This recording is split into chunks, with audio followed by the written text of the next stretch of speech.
And good afternoon, ladies and gentlemen. Welcome to Orlando, Florida, for continuing coverage of the 2024 U.S. Amateur Championship presented by the APA. Our coverage brought to you by our good friends at PoolDog.com. I'm your host, Jason Bowman, and I'm joined by Double J, Jeremy Jones. Jeremy, we started with 128 players. We're down to the final two who are hoping to add their names to the coveted Larry Hubbard Memorial Trophy by winning this year's U.S. Amateur Championship. Yeah, well, it looks like the two that are in the final are very deserving to be there. Who knows who's going to win it, but it's going to be sweet whoever does. Let's take a quick look at the format for the U.S. Amateur Championship Open Division. It changes a little bit here in the championship match. We are now in a single elimination tournament, race to 11, 8 games of 8-ball up to 13 games of 9-ball. And, of course, the winner of the lag can opt to choose either the format or the break. And in our championship match, we will feature Brandon Ashcraft out of Adrian, Michigan. And he's going to be going against James Blackburn of Reidsville, North Carolina. Now, the players are ready to get started. Let's take you down into the pit for the start of this championship match.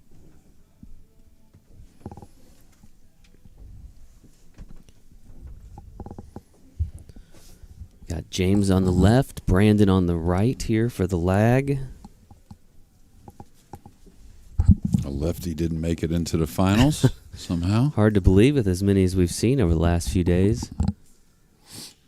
Brandon, if he stays true, he'll take the break shot after winning the lag.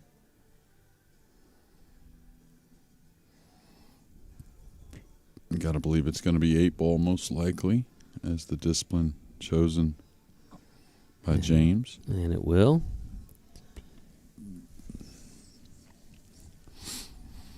So get that popcorn ready, right? This race to 11 should be really good. Plenty of fireworks. Two guys that break the balls really well.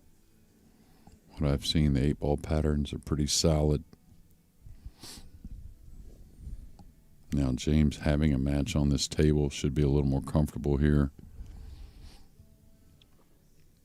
So we'll see 8 games of 8-ball before they move to the 9-ball set.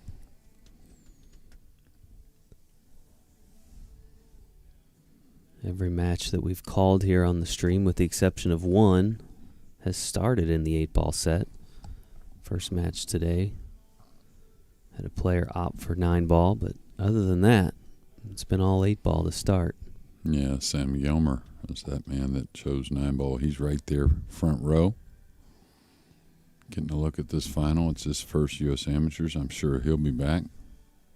I think it's Brandon's first U.S. Amateurs as well, right? I don't recall him playing it prior. Could be wrong. I feel like he's been here before, but let me check on that for you.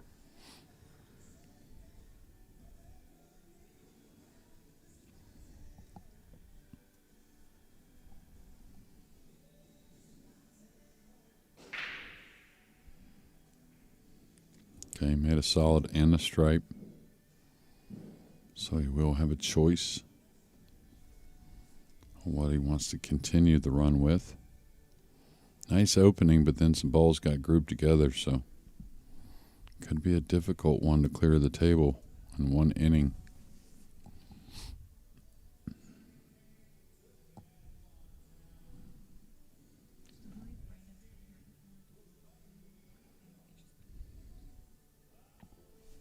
Okay, so got a little confirmation there that Brandon has played this U.S. Amateurs before. Might have been a few years since we've seen him here, but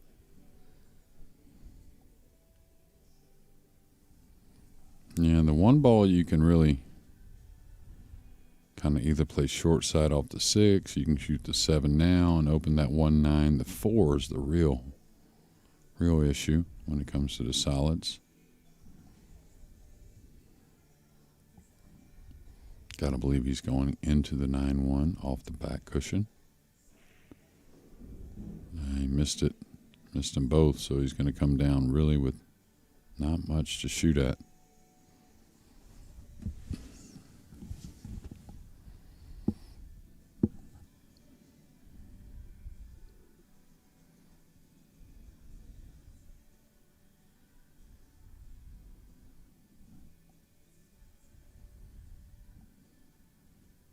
Brandon with a strong showing in his last match against Lance Ireland in the hot seat match.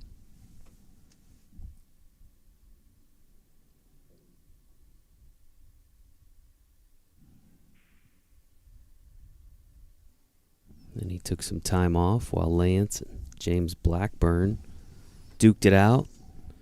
That was almost a huge comeback there in the semifinal match. It was good to see Lance get going, but it was just a little late.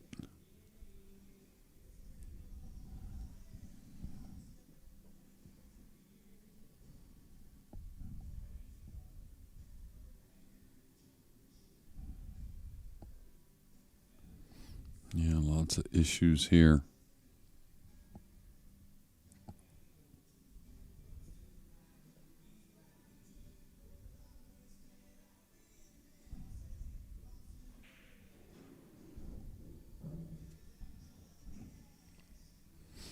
Now, it looks like the 12 does pass the 14 to the upper left. Thought it did anyways, and I thought he was getting on the 11 to shoot that 12 to open up the 14, but still some issues with the 1, of course, and the 9.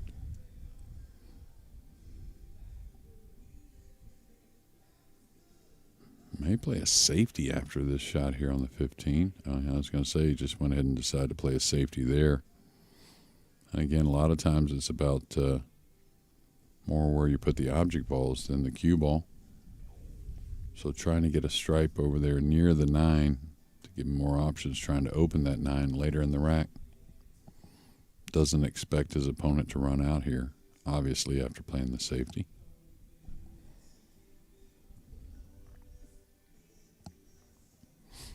He's left a little bit of an angle here to where he can go into the 4. Needs to put some power on it.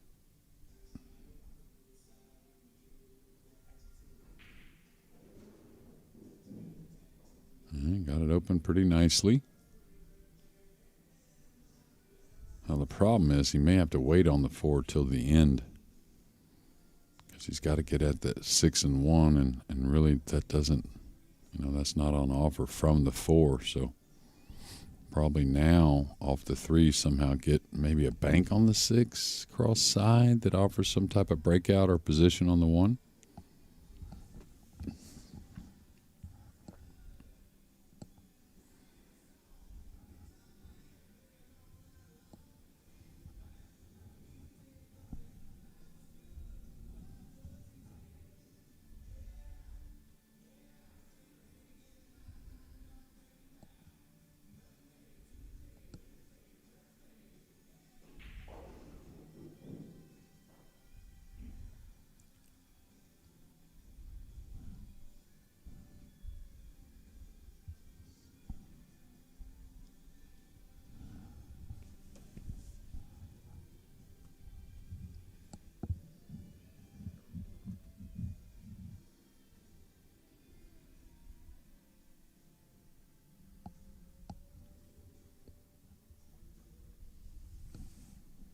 Yeah, I think he can get at the 1, and there's a thin cut shot there that may get him on the 6, but how does he reach it, really?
He's going to be putting low right spin on this.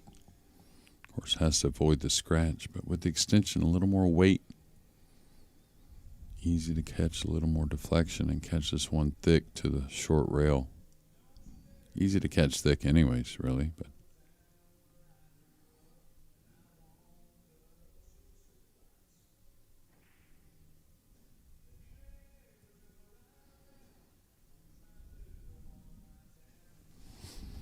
well, the one ball ended up in a nice place for Brandon, really eliminating options, or limiting options, let's say, for James.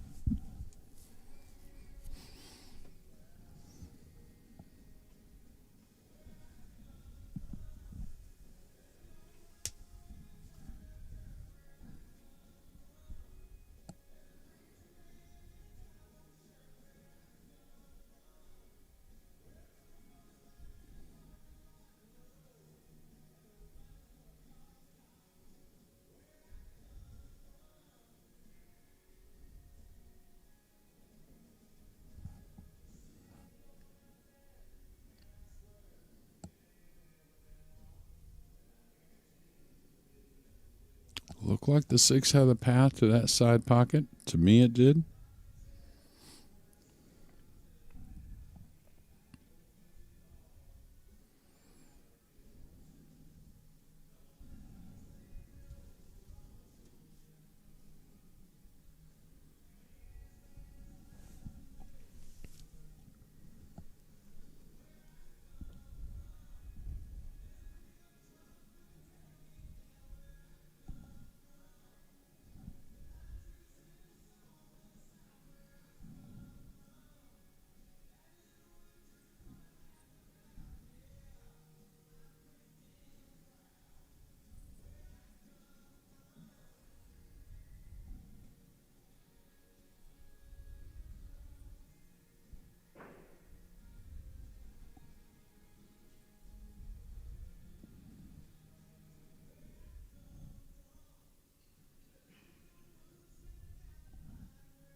James Blackburn back to the table here. James out of Reidsville, North Carolina.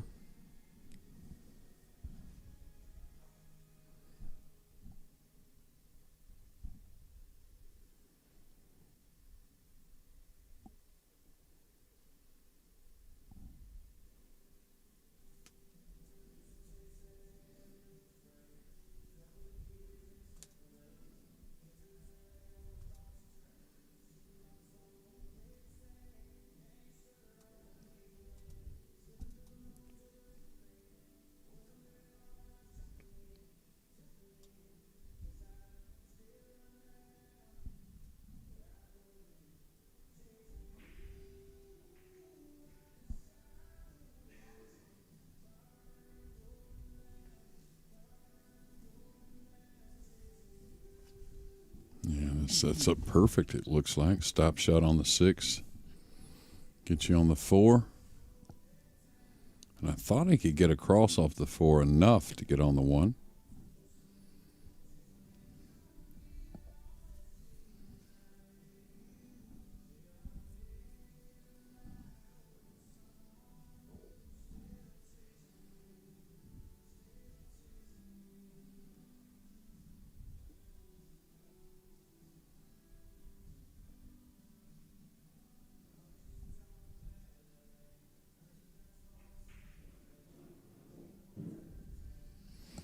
He's going to have to take a bit of a shot on the 1, but any shot will do at this point.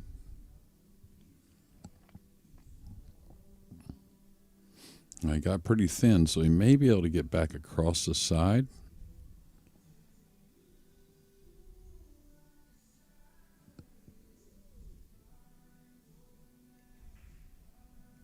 Yeah, he did. Is it too much speed? No, it's real nice.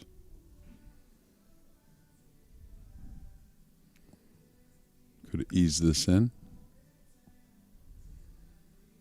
Play for the 8 in the side.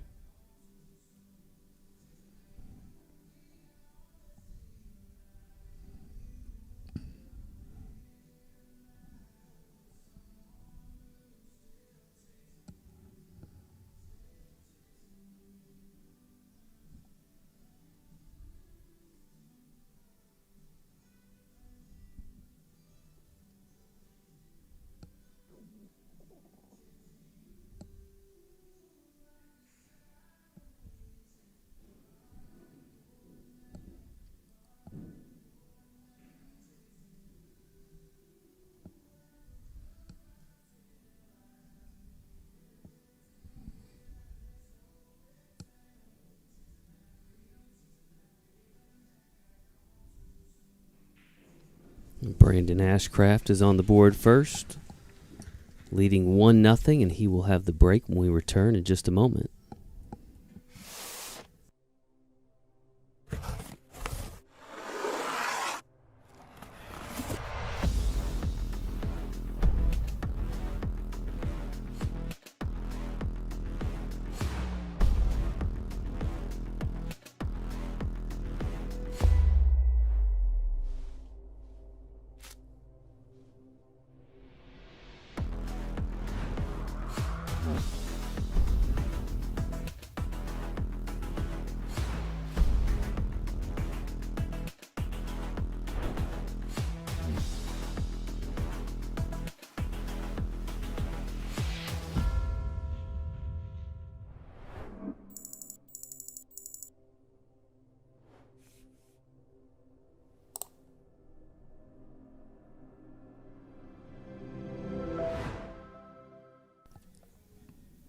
And welcome back to Orlando, Florida, continuing coverage of the U.S. Amateur Championship.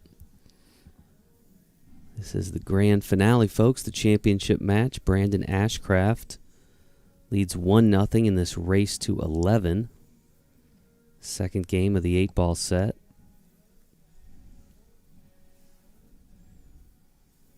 Brandon is out of Michigan.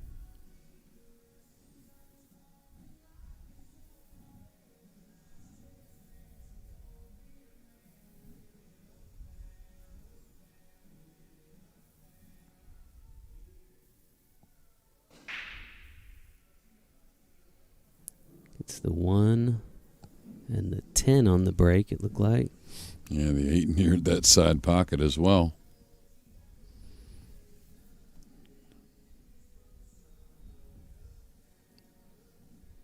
I'll tell you, you'd like to have solids here, but what real starter does he have besides a long, difficult 3-ball?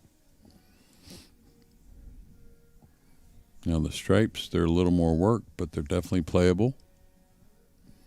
And you want to take the stripes just because you don't want to take on the 3 if it's just, unless you just absolutely have to.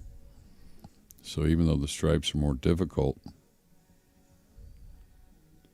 if you can get the 15 and get that 11 out of there to start, that would go towards a lot. I would leave the 12. I'd come to the center of the table really trying to get on that 11. That way the 13 gets open and maybe you get a pocket for the 14 also. Yeah, nice shot here.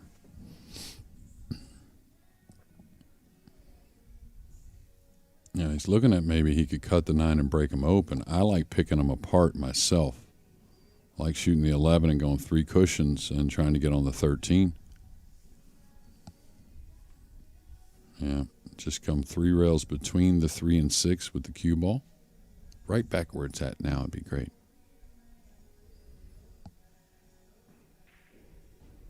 Yeah, this is going to be really good. Yeah, now just kind of do the same thing. Shoot the 13 here. And then the same exact path. Of course, you could shoot the 9, 13, I guess. It's all right. Don't want to get kind of funny straight jacked up over the 14, though. Still pretty good. Nothing wrong with this. Just, again, avoid getting elevated or somewhat straight on the 13 because you want to play the 12, 14 last before the 8. Is he going to try and move the 14? That could be dangerous. All right, he's going to fall straight. Is he jacked up? No. He's definitely going to have to shoot the 12 from a bit more distance.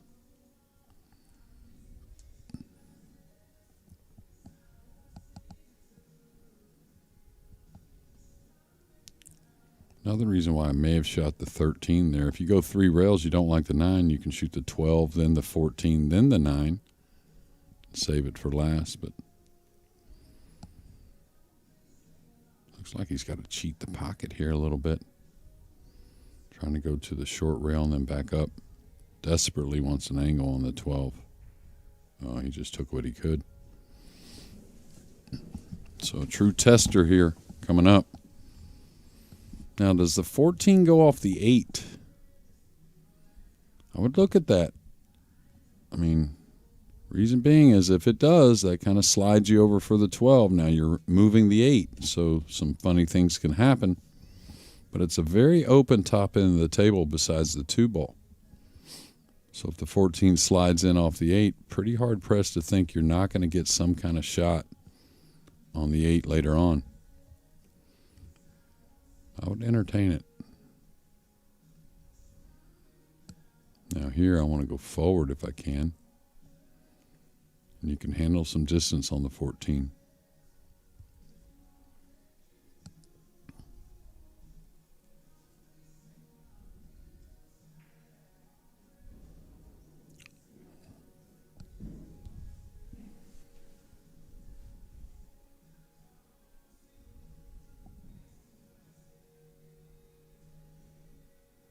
It's the beauty of the game, though, Jason. A lot of different ways to do it, right?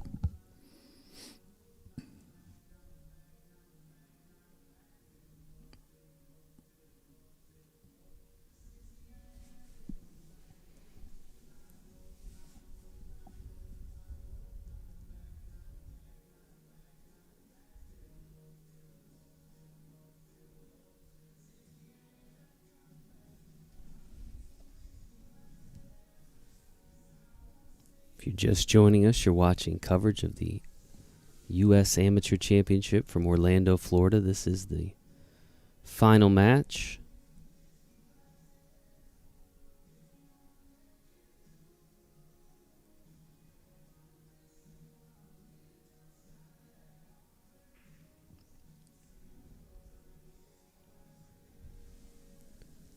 James Blackburn back to the table now.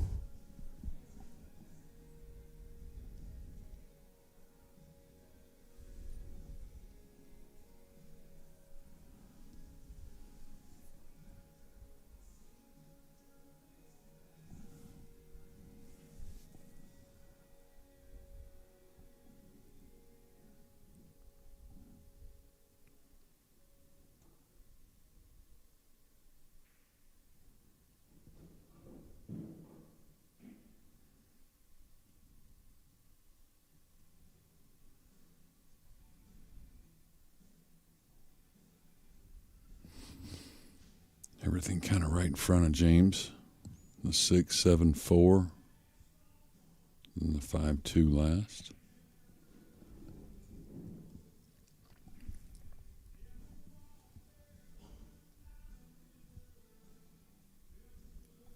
James jumped out to that big lead in the semifinal match over Lance Ireland and kind of let things get away there for a while. Was able to get it back together in that last rack, but I did kind of wonder how that would carry over here to this next match.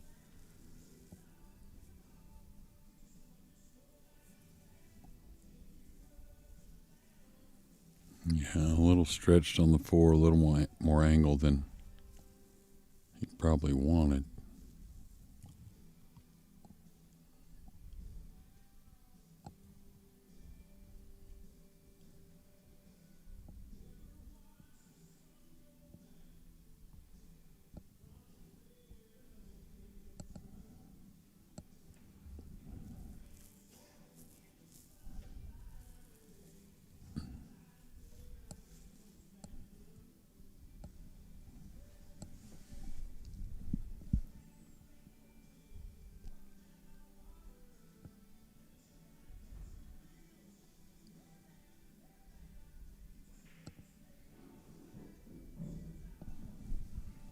love to fall on that 5 right now. If he just happened to fall for the corner, but always had the 2 ball. Not much to it. Just roll out 1 rail, get nice and straight on the 5 that goes by the 14. And our match should get tied at 1 apiece. Oh no, he's overcut this ball. Well, I'm not going to say anything like that anymore. Every time I curse him. As jinxy as they come, I think, but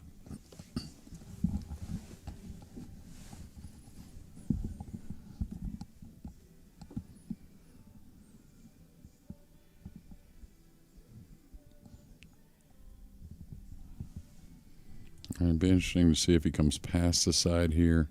Could just kind of lay up and cut the 8, no problem. Going with a high ball.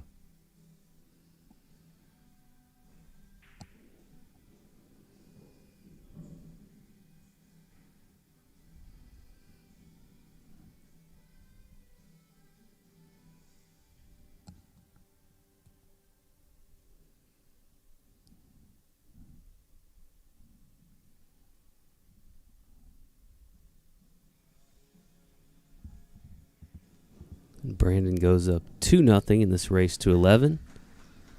He'll hold the break, and we'll be back in just a moment.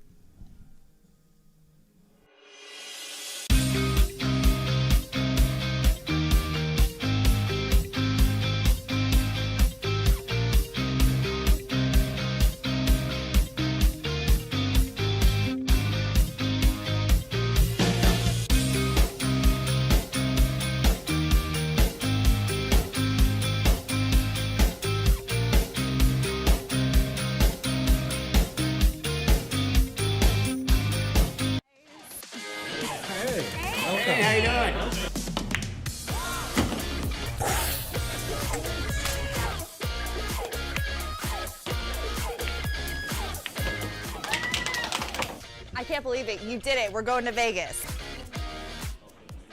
Oh my.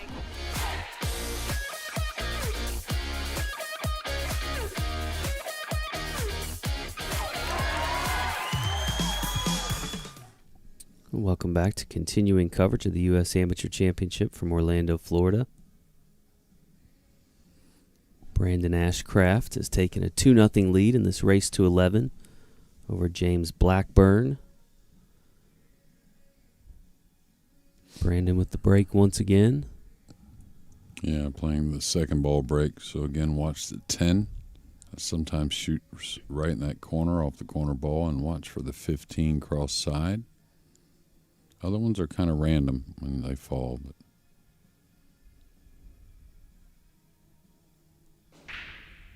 15 got kissed. Don't see anything down. So now James a chance to make up for that unforced error there in the last rack.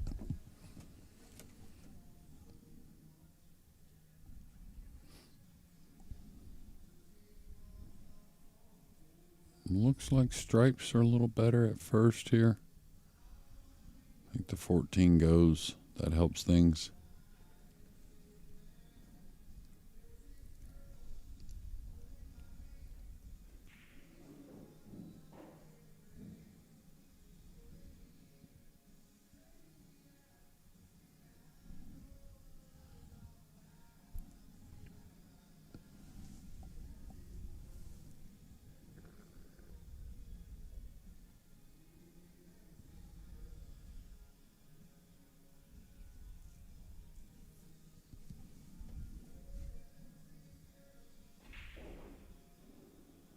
He's going to get over the 3.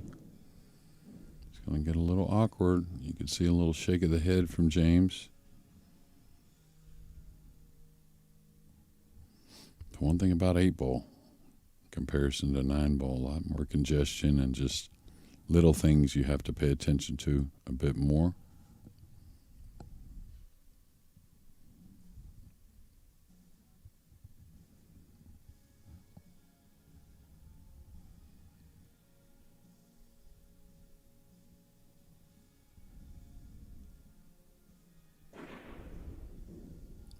big draw stroke trying to get the cue ball to maneuver somewhere.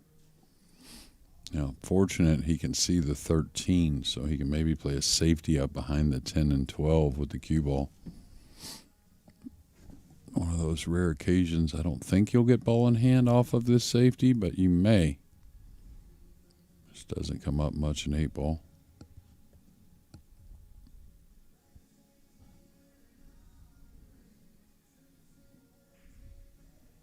Yeah, got a little more cut on it, so he's going to let him see the 2.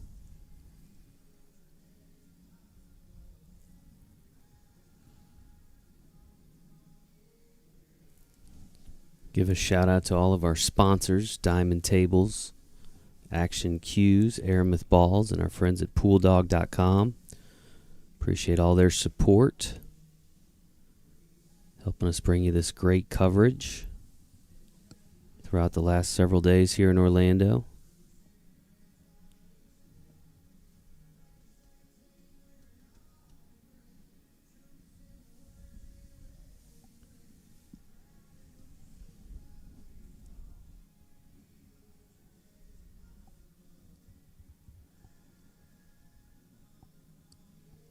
Looks like he's trying to run the cue ball.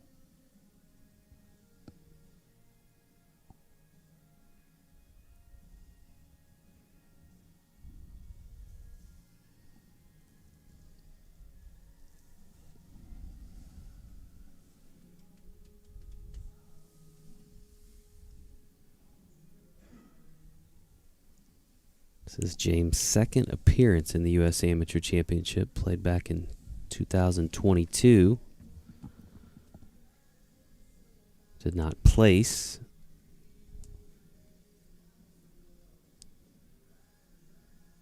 Here he is in the championship final.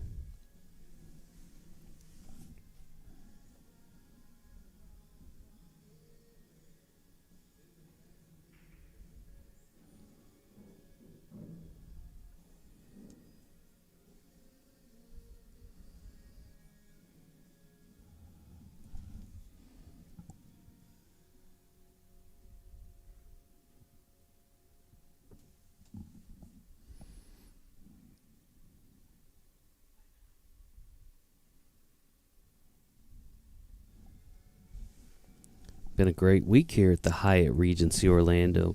Quite the property they have down here. Yeah, we just didn't make time for Disney. That's it. That's about all we missed. More important things than Disney. This U.S. Amateurs.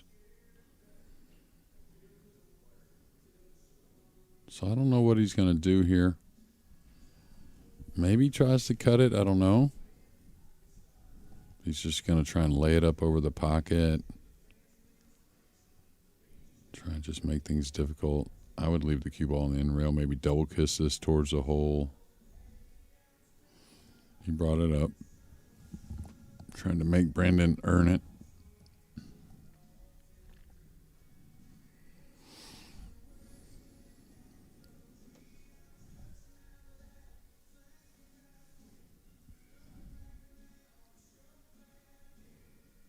And Brandon come off the left side of the 3 pretty easily and drop him maybe behind the 4.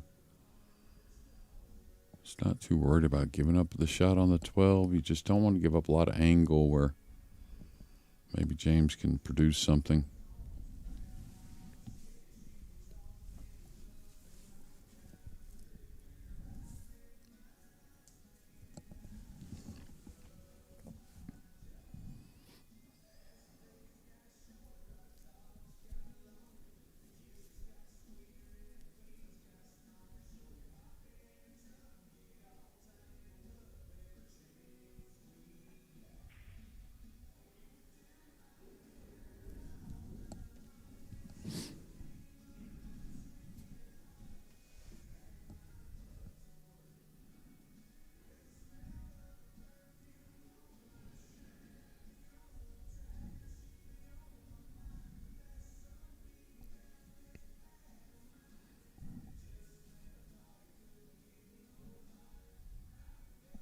Is he trying to go into the 7 here maybe?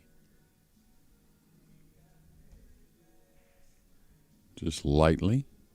Trying to open those balls.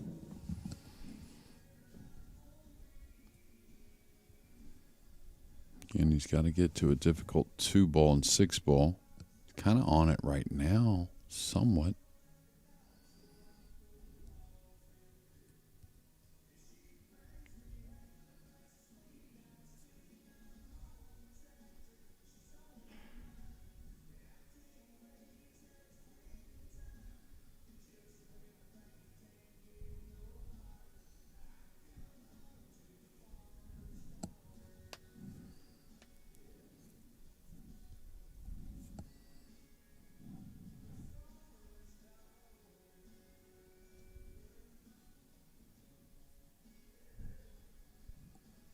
It looks like he's going to try and make the out, so unless he's real convinced on that 2-ball that he's going to hold position on the 6, I wouldn't wait too long on that.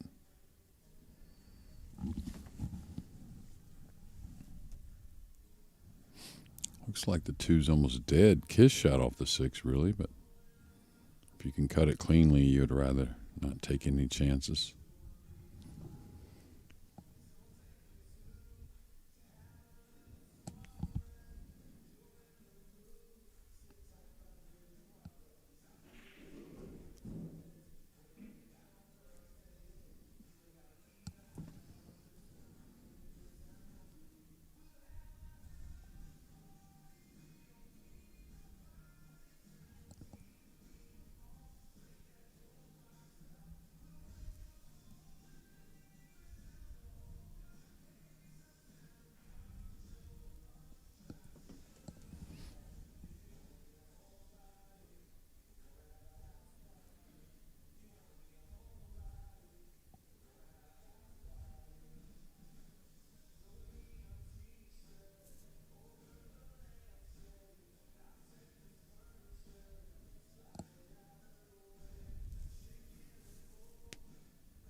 Eight in the corner. James Blackburn picks up his first game. Probably not the way he would have wanted, but he is on the board nonetheless, and he will have the break when we return in just a moment. This one is using actually 10 balls. So what exactly is a tangent? There's, in my opinion, 3 types of bridge: the closed bridge, the open bridge, and the rail bridge. We're gonna start with the closed bridge. Now if you practice this, it's really gonna help you to go from a 2 to a 3. In this episode today, we're gonna cover how to go from a 3 to a 4. Let's get into it.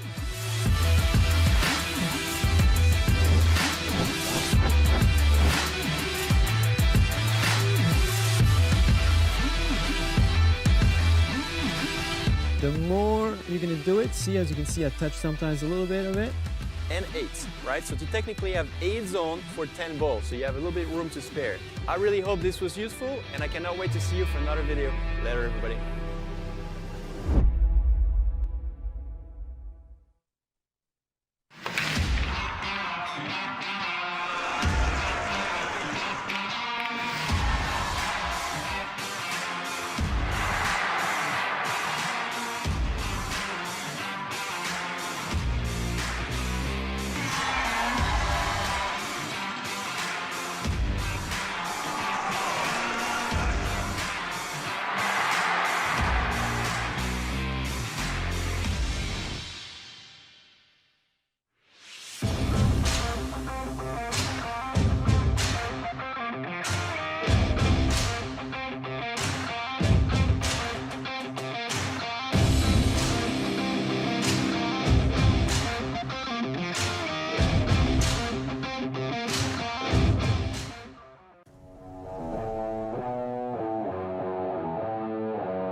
did it. He did it. Holy smokes, what a shot. The 2 defeats the 9. David has beaten Goliath. And welcome back. Continuing coverage of the U.S. Amateur Championship in Orlando, Florida. James Blackburn now with the break.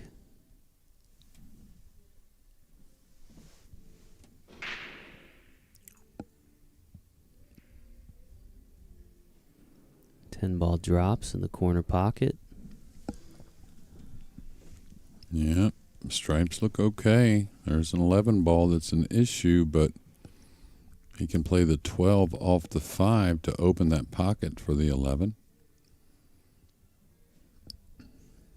Could shoot the 13 and go at the 5 with the cue ball, or at the 11 to try and open. That's all right as well.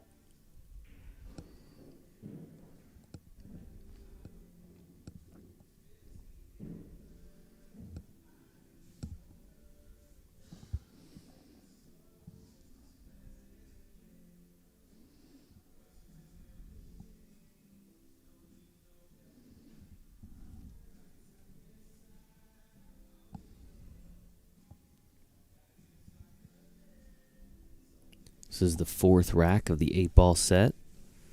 Play a total of 8 racks of 8-ball before they switch over to the 9-ball set.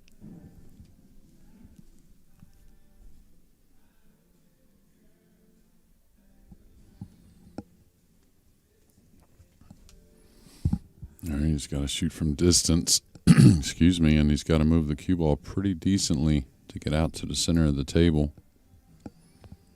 Still got a 9-ball that's...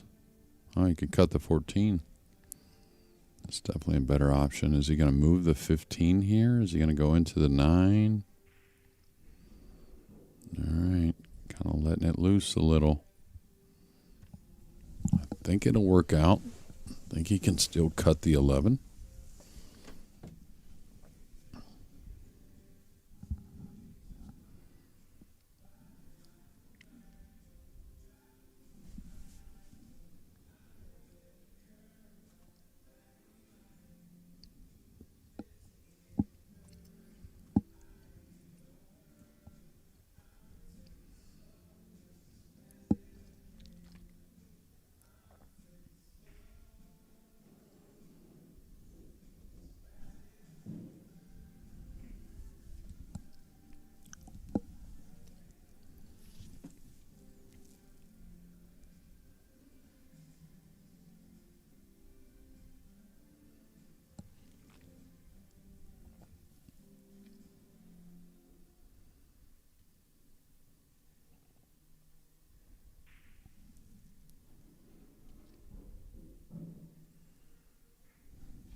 James misses that 8 in the side pocket that would have tied up the match. Gonna bring Brandon back to the table. Yeah, that would have been a break and run. Changing the break location that he's used mainly, which is the second ball break, but after seeing Brandon maybe struggling a little bit to make a ball with the second ball, he went more head on. Now he can roll the 3. I wouldn't say it's totally free. He's shooting the 1. So the 1, if you miss, you probably lose the game. Whereas the 3 is a little more of a two-way shot. Well, that was pure.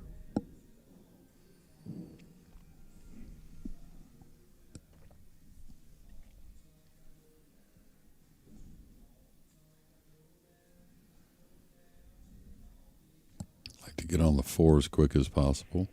And no reason to wait on that ball. The 3's very clear. So I'd probably take the 4-way first myself, but really shouldn't matter.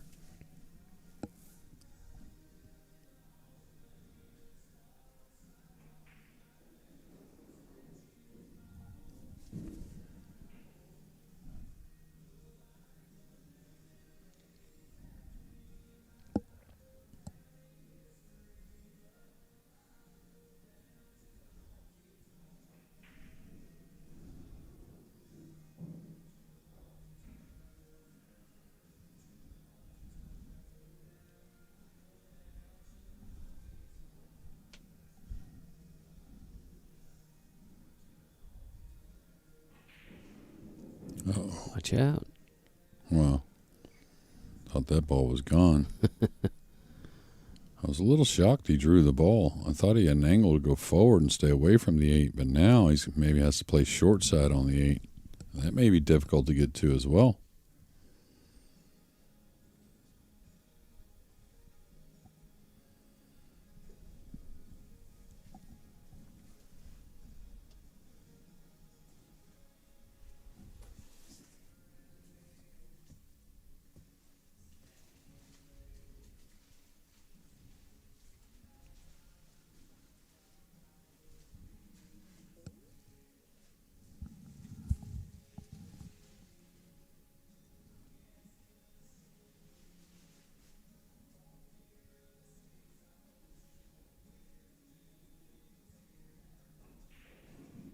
That speed looks really nice. Still no hanger. One of the prettiest shots in pool, cutting it down the rail past the side, but never one you can take your eye off of.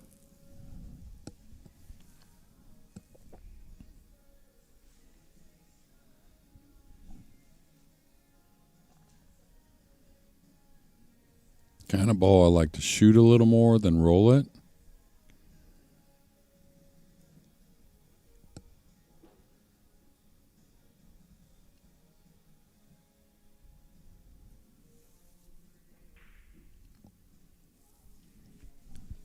Caught that side pocket. Another chance for James to even this match at 2 games apiece. Yeah, big time. Got to go for this bank.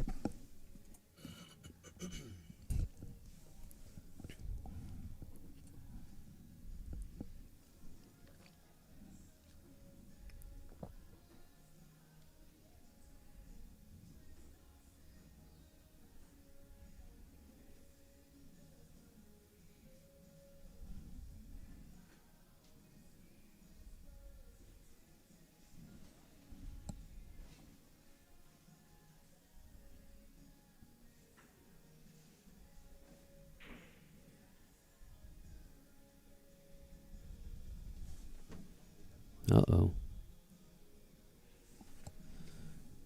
Well, the 8 ball doesn't fall, but it's about to here momentarily. Yeah, it may as well have. It was an out of turn 8 to get James on the board, but maybe a little fortunate on that miss on the 8 from Brandon to leave such a difficult shot. But James had a very makeable 8 ball to start in this rack and let it get away. Brandon takes a 3-1 lead in this race to 11. He'll have the break when we return in just a moment.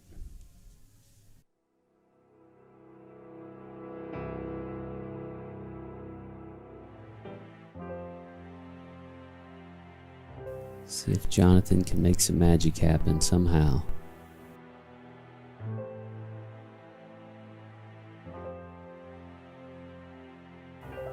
Oh, she made it. She made it. And there's an unbelievable chance here for a team that was downhill 0. Never over till it's over, people. True. What a comeback by these two. Holy moly, people.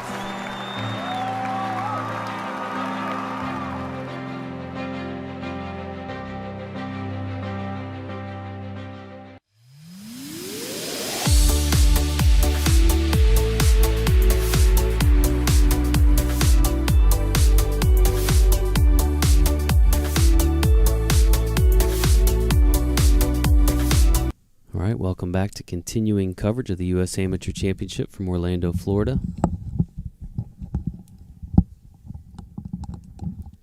Brandon Ashcraft with the break once again. Now has a 3-1 lead in this race to 11. Yeah, halfway through the 8-ball side of things, that'll be 8 games played.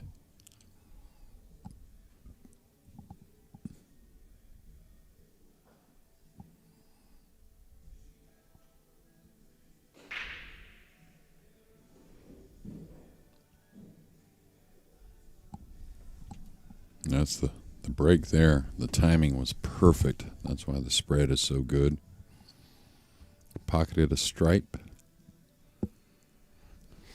The 8-ball's tied up, but he's perfect on the 14 to shoot it and bump the 8 open, having the 15 laying there, so he can take care of what looks like the only real problem. He can take care of it early. As long as the 14 goes by the 2, which I think it does. He's pretty close to it as well, so accuracy should be at a premium.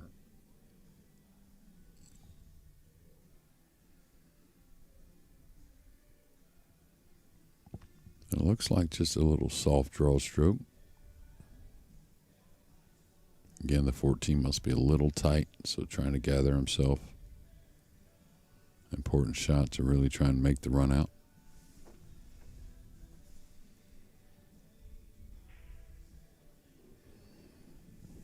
Yeah, he's opened it nicely.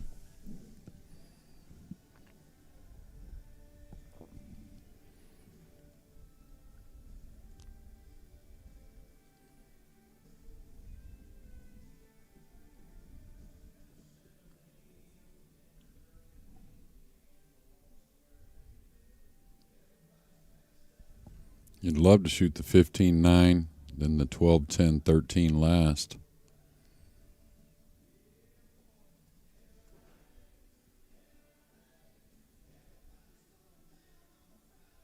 Could go the other way, but I think the 15 come one rail out for the 9, and then it's pretty easy to take care of those last 3 stripes, and you're in a good position to get on the 8.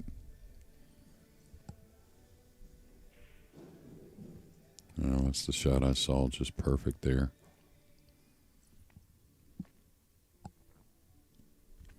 And again, from here, you have a lot of options. After you knock the 9 in, you can play the 10, 13, 12 last. You can play the 12, 10, 13. But everything's grouped there together. So it's when you have those kind of options, you don't really have to panic. Main thing here, don't miss the 9.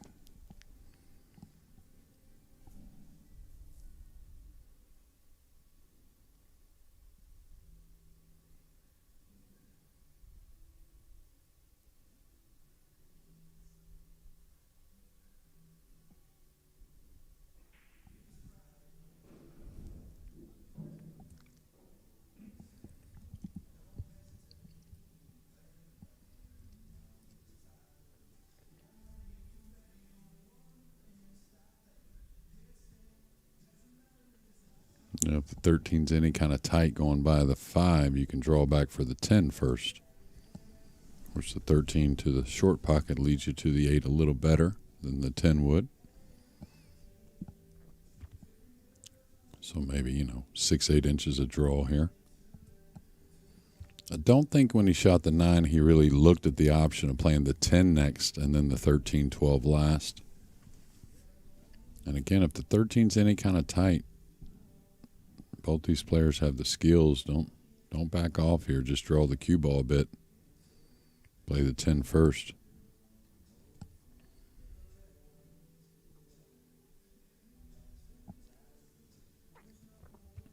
Okay, the tip position's up a little bit, so he's going to play the 13 to the opposite. And now you fall to where you're going into the 10 a little bit. Yeah, that's, again, the rail. Settling for the cue ball on the rail. That one hurts. So this rack, which looked like all the difficulties were done, now all of a sudden has become tricky. And he's playing to a tight pocket, which he's looked at a few times. I think he's got to bump this 10.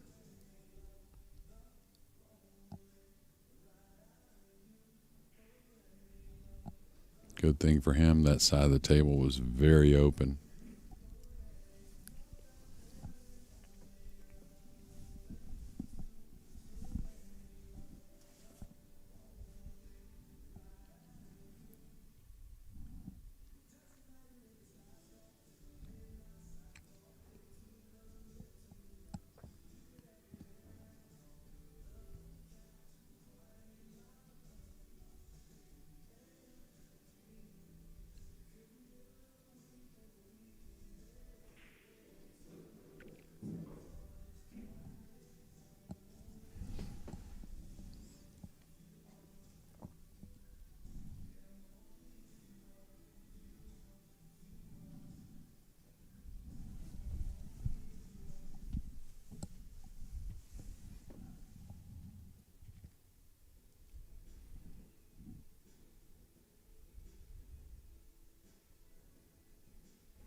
Another missed 8-ball. This one in the top pocket, just sitting up there.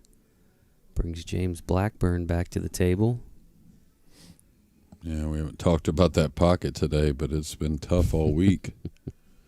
I didn't think he hit it perfect, but I thought he hit it good enough to go. Now James up in the trees over the 2-ball, and you can see no room for error.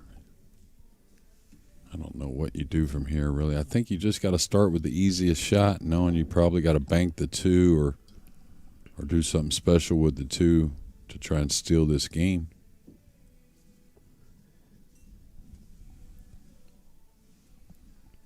Hate to try and play a tricky safety, from a tough position, and then a savvy player, kicks it in or jumps the ball in like Brandon. And so I think he's got to try and knock a ball in here and make some kind of incredible out.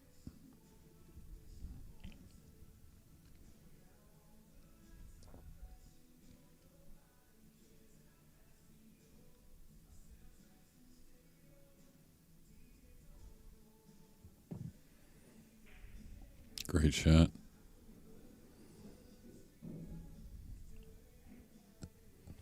Tell you, it looks like the 2's off the end rail enough. Very bankable cross corner. So you'd want to run the 4, 5, 6, 7, whatever order you like there. Play the 1 to get on that bank on the 2.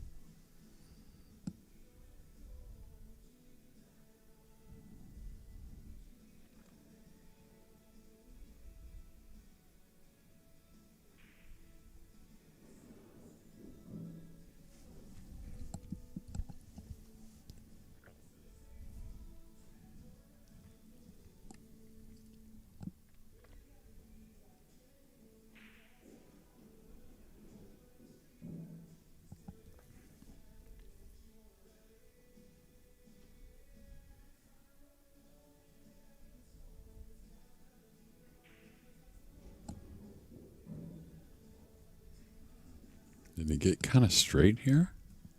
Maybe a hair.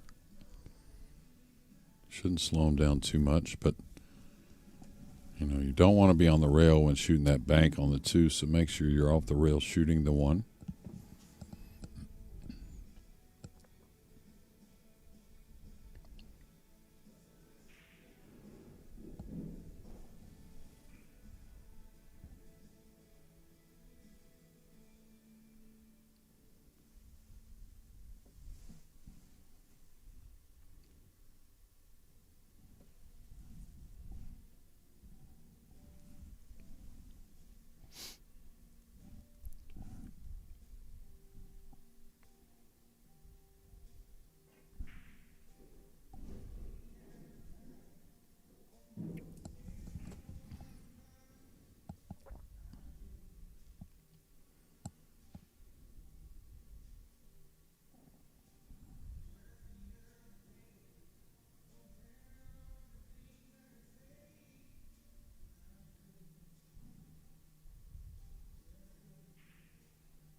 Nice job by James to take advantage of the missed 8-ball. He pulls within 1 game of Brandon Ashcraft, and he will have the break when we return in just a moment.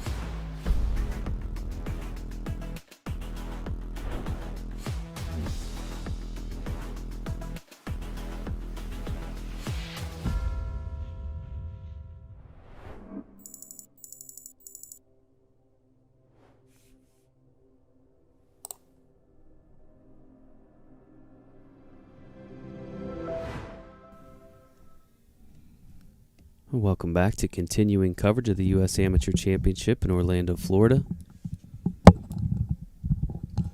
James Blackburn now trailing by 1 game. We'll get that score updated for you. He has the break.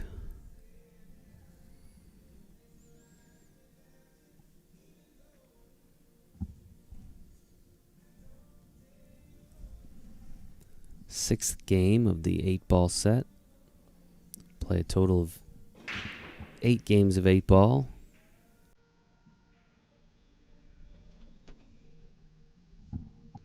Dry break there for James. Brings Brandon back to the table.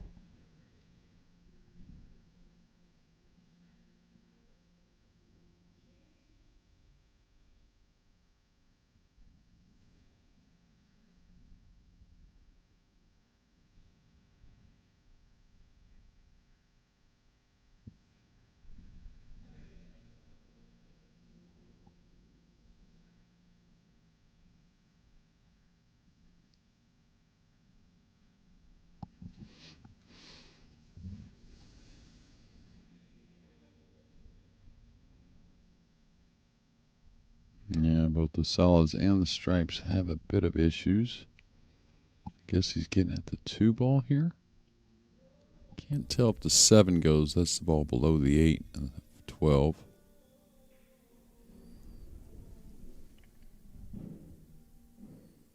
A good overhead look there. Maybe the 7 does play.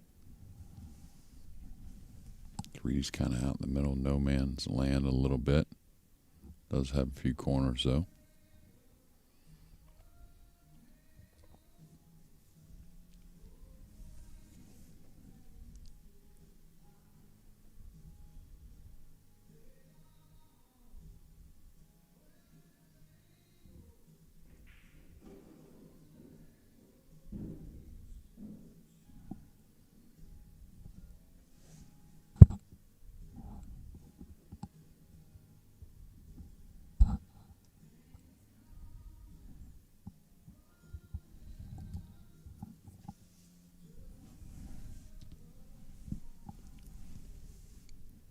Doesn't seem so concerned with the 7 though, so that tells me it does go. Now the 8, that's another one that could be an issue.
James Blackburn back to the table now.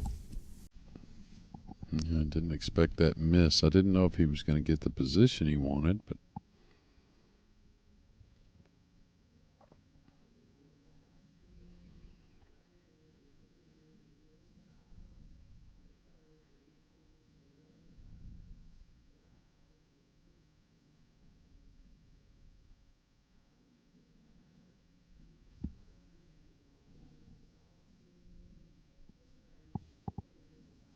not sure what he's going to shoot at. You would think it's the 15, but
he's shooting at the 7 here? I don't know what he's doing. Is he shooting at the 4-ball bank? Okay.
I think he's going to attack here. Try and swing this bank shot in.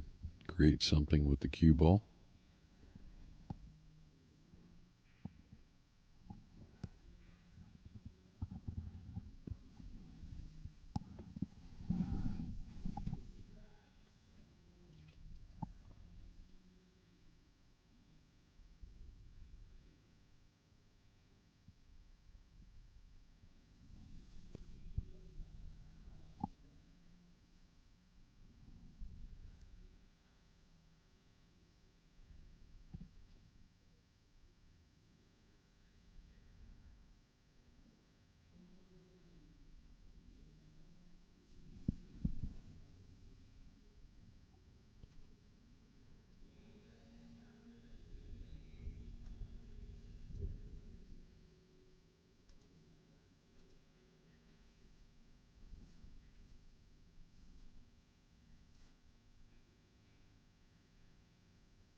Looks like he's going to have to go into the 8. Maybe not. Maybe he can avoid it and draw one rail back over. That would be ideal.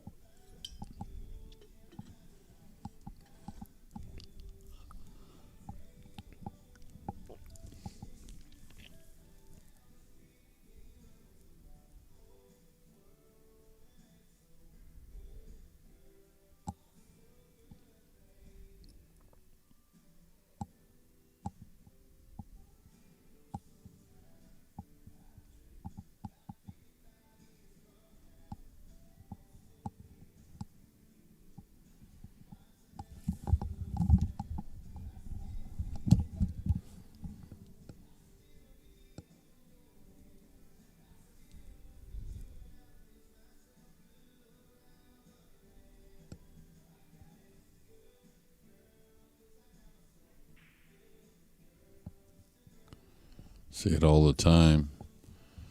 Whenever you're worried about the cue ball where it's going, so easy to take your eye off the object ball, and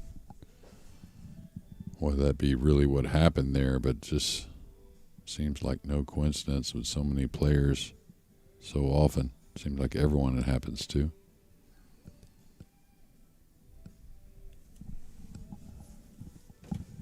Maybe a chance for Brandon to get one back here now. Yeah, the 6 looks awfully funny to play by the 14.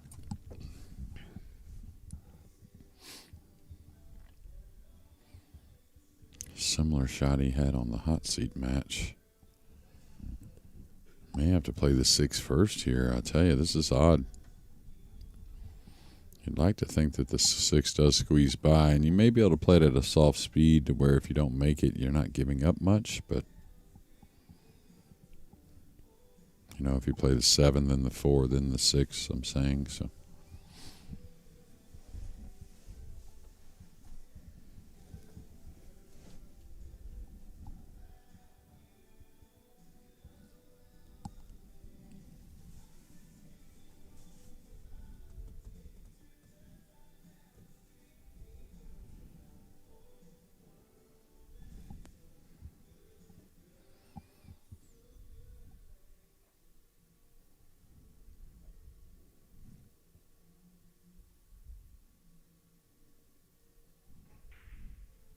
pure there.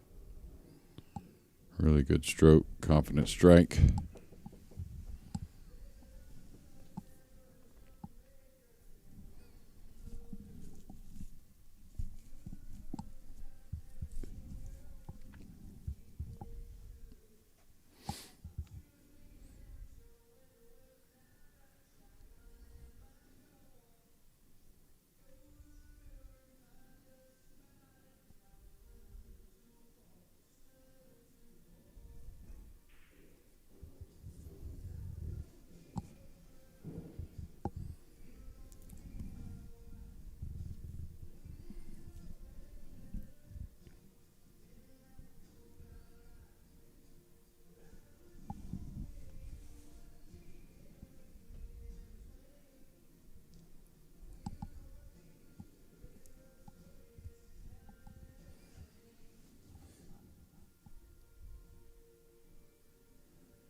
Brandon pockets the 8 ball, regains that 2-game lead, and he will have the break when we return in just a moment.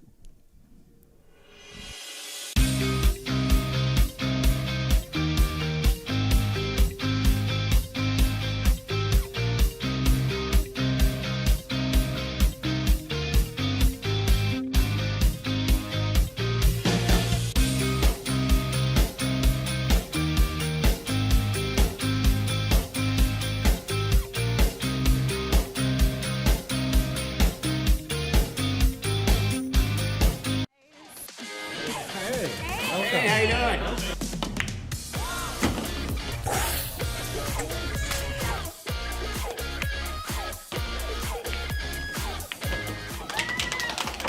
I can't believe it. You did it. We're going to Vegas. Oh my.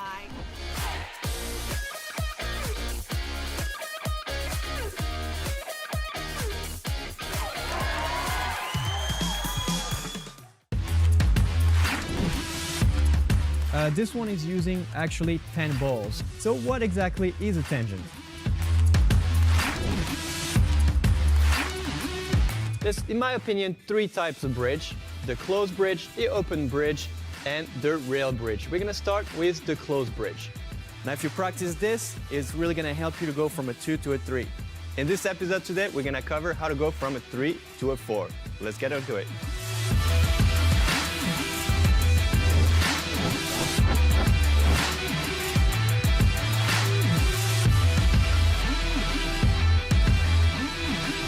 The more you're gonna do it, see, as you can see, I touch sometimes a little bit of it. And 8, right? So to technically have 8 zones for 10 balls, so you have a little bit room to spare. I really hope this was useful, and I cannot wait to see you for another video. Later, everybody.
And welcome back to continuing coverage of the U.S. Amateur Championship here in Orlando, Florida. Brandon Ashcraft at the table here. He'll have the break. 7th rack of the 8-ball set.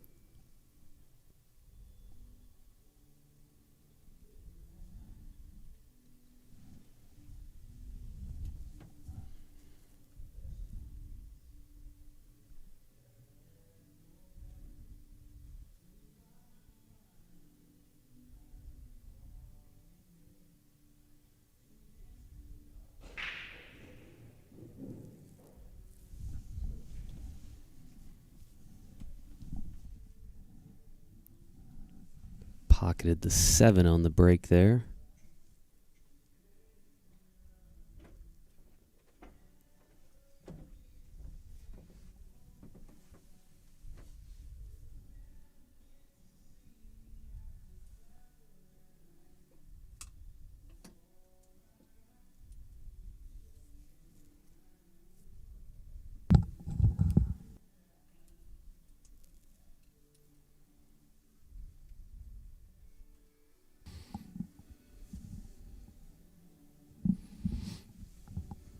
Yeah, it looks like a solid on the break, but does he have any shot at a solid?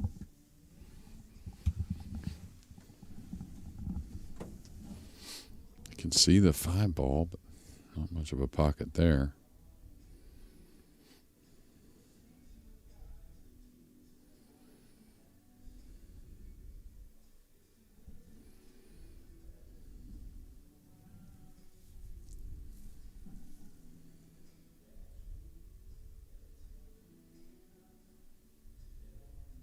Going for the bank on the 5.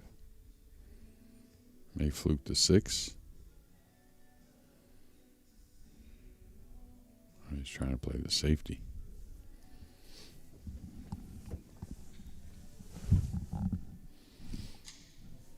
Brings James Blackburn back to the table now.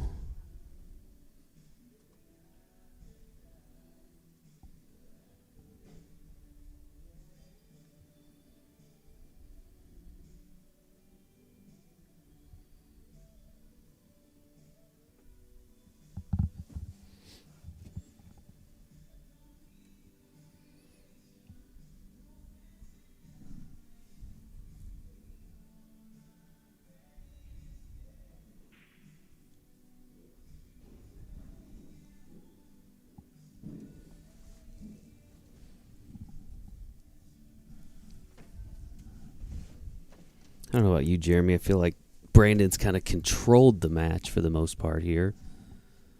Yeah.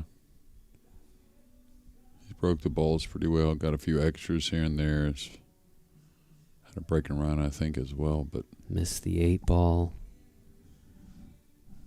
Yeah, it could have been a different scoreline. That was a heck of an out by James when that 8 was hanging up in the corner.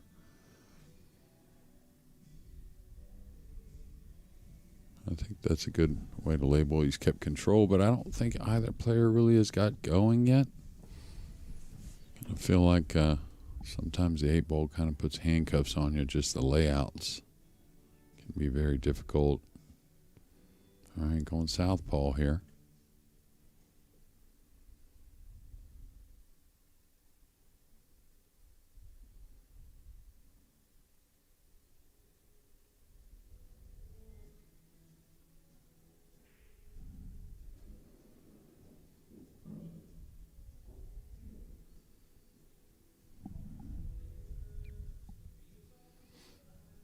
May have to take on the long distance 9. If he can get at it, I think he can.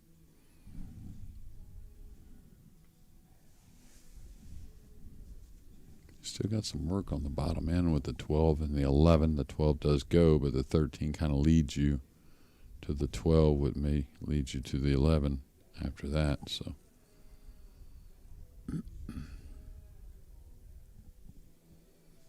keeps looking in the direction of the 11 and 12, and both those are very missable balls. Kind of felt like it had to be the 9, but maybe not. Could shoot the 13.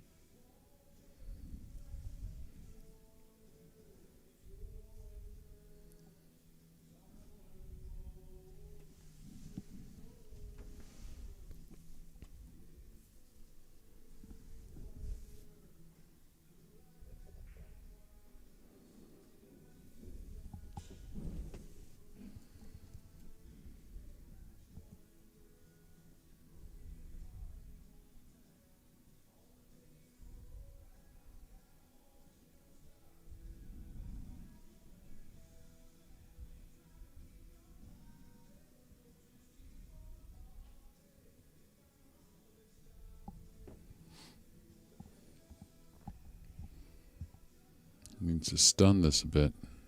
Get out for the 13, I think, anyways. Looks like a top English. Okay, did stun it, but overcut it a little. That's going to hurt.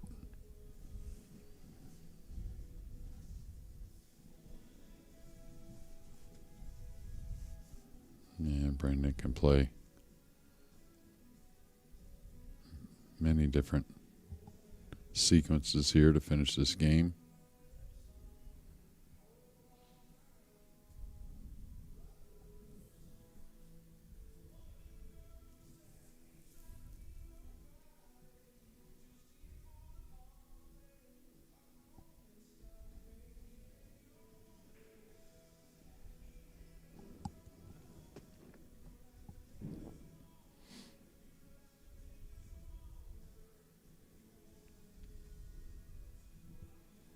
Yeah, I would have liked to have the 2 to lead me to the 3-6. Not saying the 4 is bad option at all, but can get a little tricky coming down with the cue ball. Where the 2 ball, you could just stop and have the 3 and 6. That's what he's doing. He's trying to get to that 2. He overdrew it a little bit, but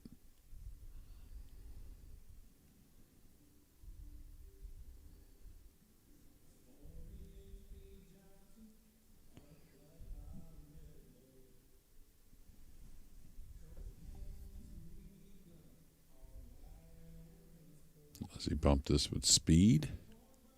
That way the 10 doesn't cause any problems. And he played it on the lighter side, and he's missed the ball.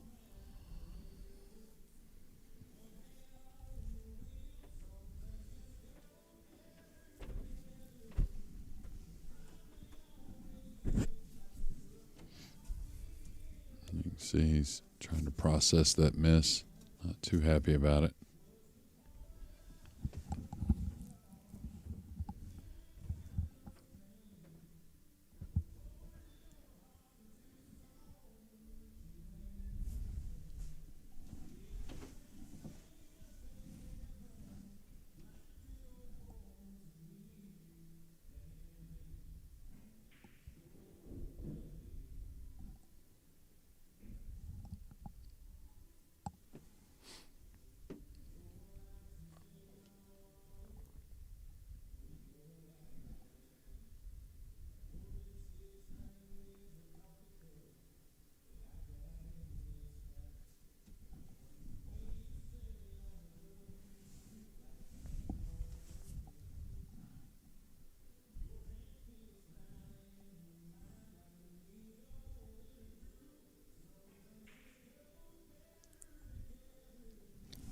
Suddenly that lower pocket's giving everybody some trouble.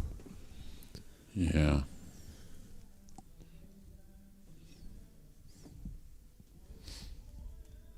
Now again, pretty easy out here for Brandon. They all connect 6-5-2-3.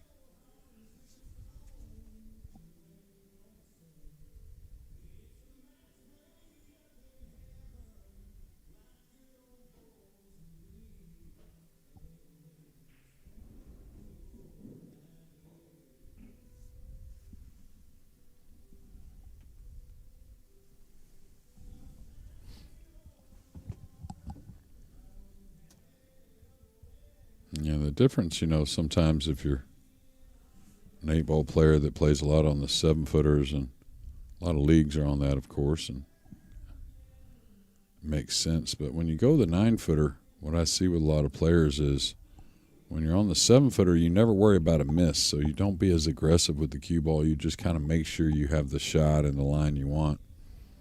Where you got to remind yourself a little harder pocketing the balls on the 9-footer, so the line of the cue ball means a ton still, but maybe get a little closer to your work at times.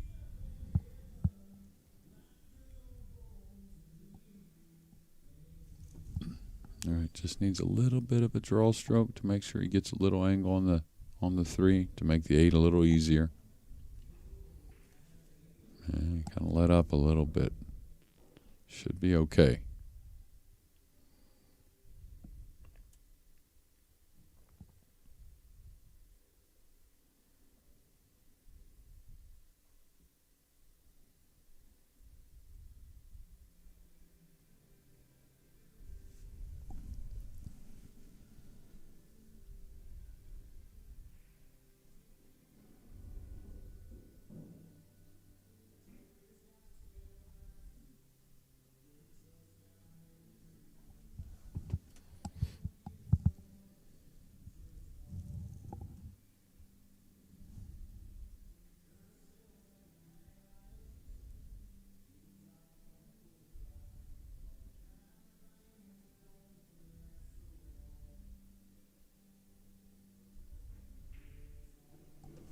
Eight in the side pocket for Brandon Ashcraft. Takes a 5-2 lead.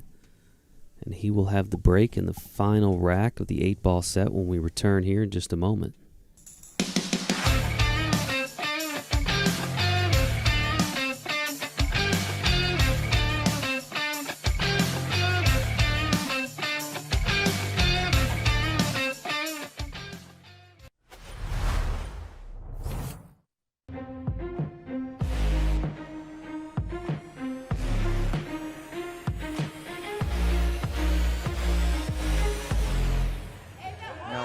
did it. He did it. Holy smokes, what a shot.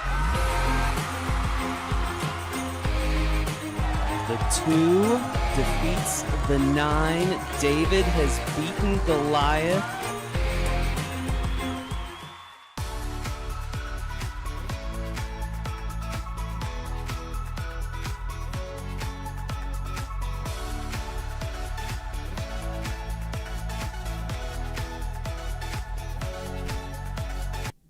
All right, we're back with continuing coverage of the U.S. Amateur Championship from Orlando, Florida. Brandon Ashcraft now with a 3-game lead in this race to 11. He'll have the break here in the final game of the 8-ball set.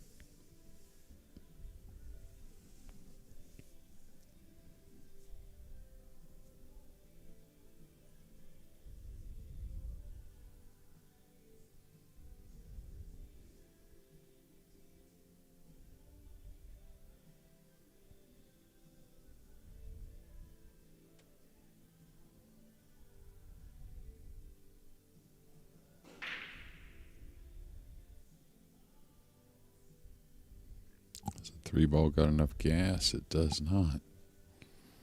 Another dry break in the 8-ball set. And these are wide open both ways, solids or stripes.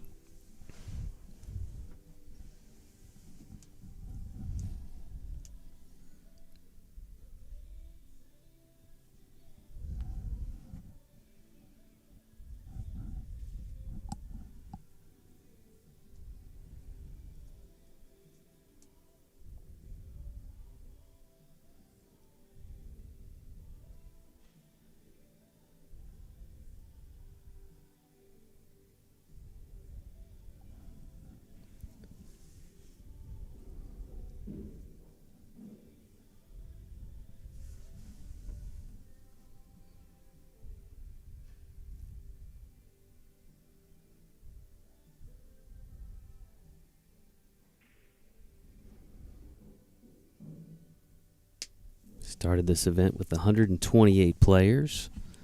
These are your final 2.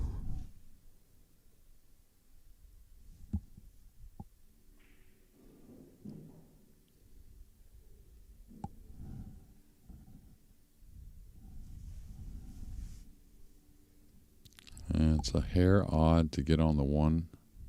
Looks like the angle on the 7's going towards the 9. He'd love to get on the 1 next. Okay, so he's going to wait.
Yeah, big mistake there. Not sure if he really has anything. And he's got both the 4 on the rail, the 1 kind of tucked away, so he needs to get a ball up and threatening. I don't really see much to shoot at, but needs to get a ball out in space somewhere. At least he may leave a tough shot for Brandon that he may make a mistake on. But if you don't get balls out in the open somewhat, Brandon will be able to play an easy safety in return.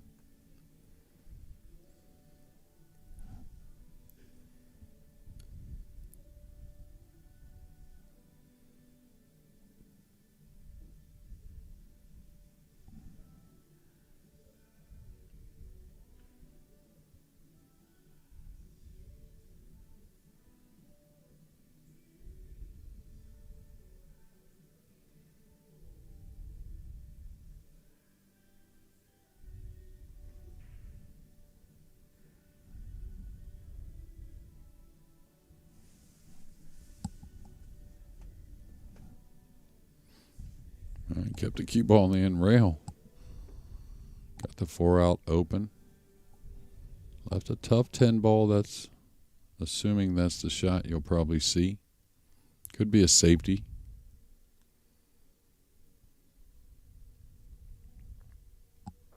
I think he probably shoots at the 10 though. Safety to me is a little tricky. You'd like to roll off the 13 and say to yourself, yeah, I can get him behind the 11, but if it leaks, you could give up a shot and get James going. So he's going to take it in his own hands here. A little bit of a tough 10, but playable.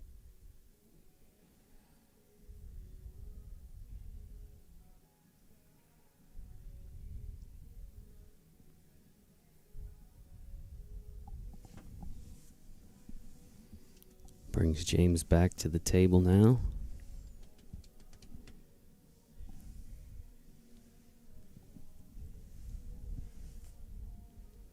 Yeah, I don't know if the one, I mean, it will go off the 10 in the side. Can't say it won't. I think it definitely can be made. Not very easy from our look anyways.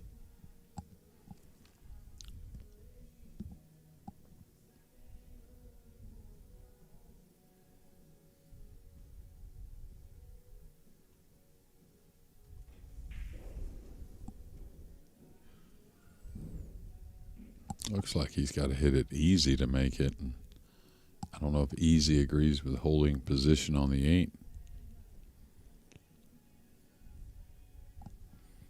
Maybe it's a hanger. I don't know. But it looks like with speed, it's going to ricochet off the 10 into that near point, the one that's nearest the 1 and the 10. Softer speed, yeah, it could open up a little bit, but then the cue ball's going forward a little, and the 15's going to block the shot on the 8. So again, with speed, which is what he needs, I think the 1 hits the near point. Yeah, I like that. Not a whole lot he could do. I mean, he had to get position. Right.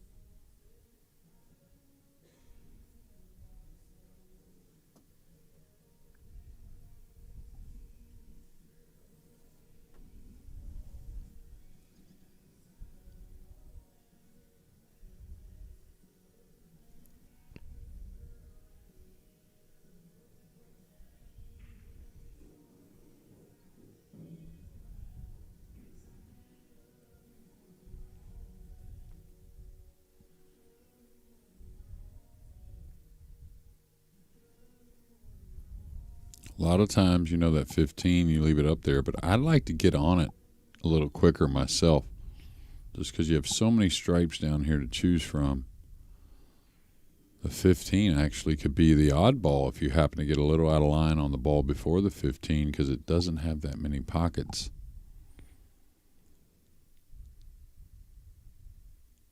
Most of the time, you want to leave the ball nearest the 8. But that, again, is a lot of time whenever there's a lot of congestion out there. Here, the table's pretty wide open. So the 15 could end up being the issue.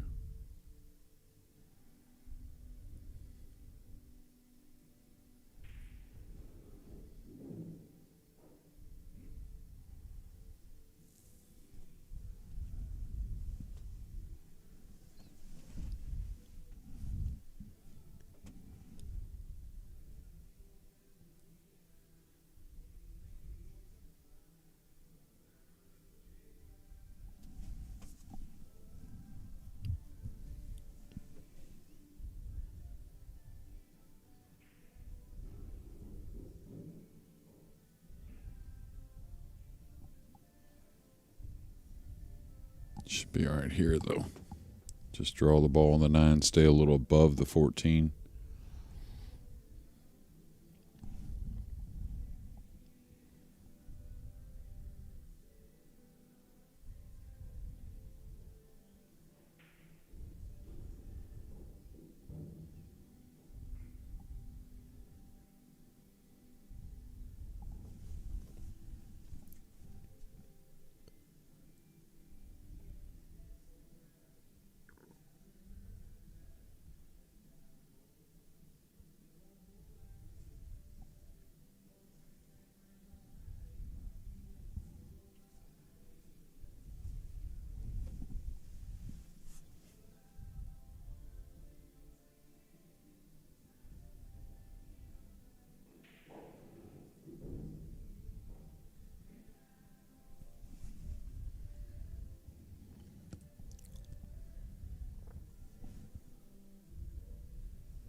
Brandon takes the final game of the 8-ball set. That'll give him a 6-2 lead as we switch over to 9-ball. We're going to take a quick break and we'll be back with continuing coverage of this year's U.S. Amateur Championship.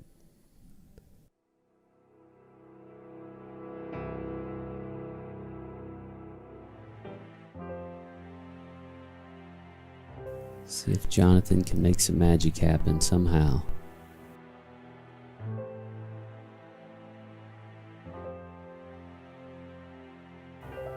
Oh, she made it. She made it. And there's an unbelievable chance here for a team that was downhill 0. Never over till it's over, people. True. What a comeback by these two. Holy moly, people.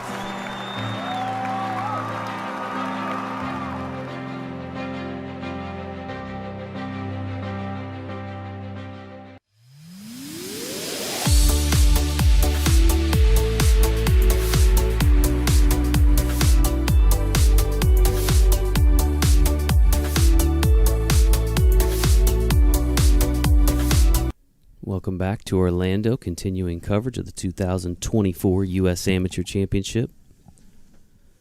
Brandon Ashcraft now at the table, leading 6-2.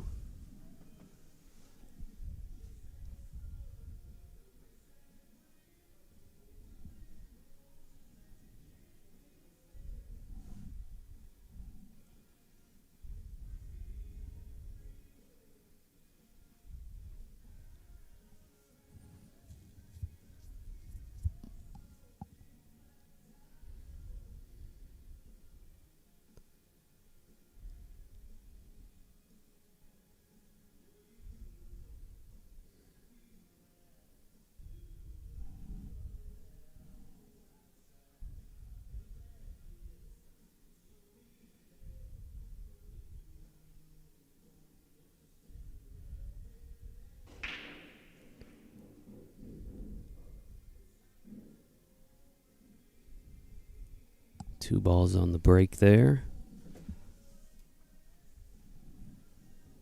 It's like the 2 and the 4 ball are down.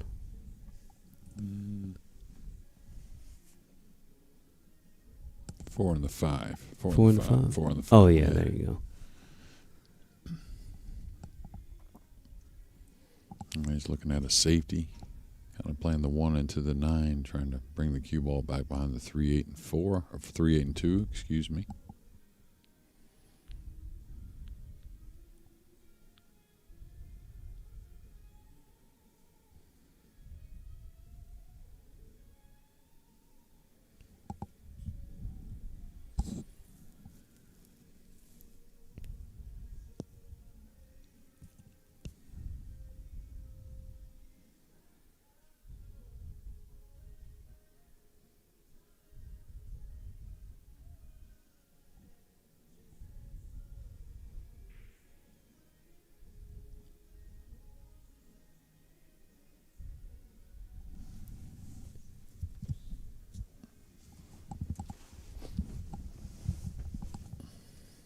James Blackburn now back to the table.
to be ball in hand to James.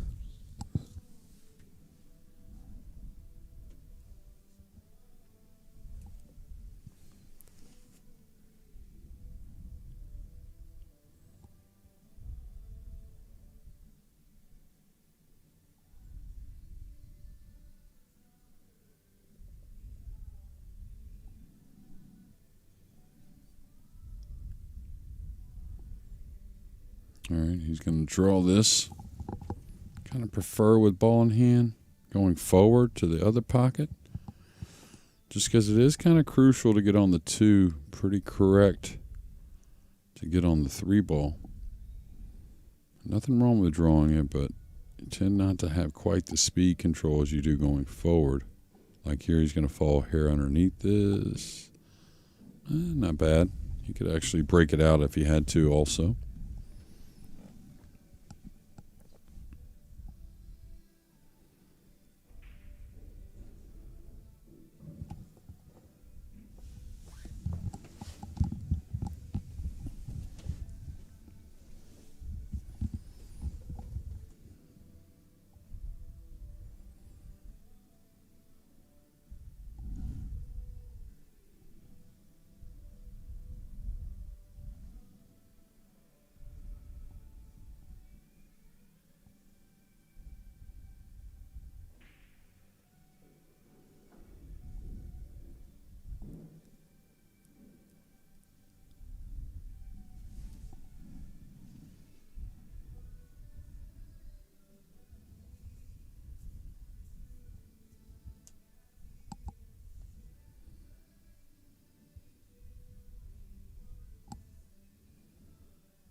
I think the bank is playable, even though the 7 seems pretty close, if not froze to the rail.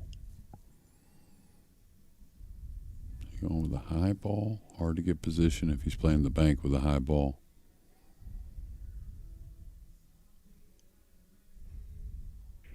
Oh, he went that way.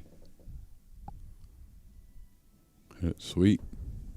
Didn't know he could get to the right side of the 7, really.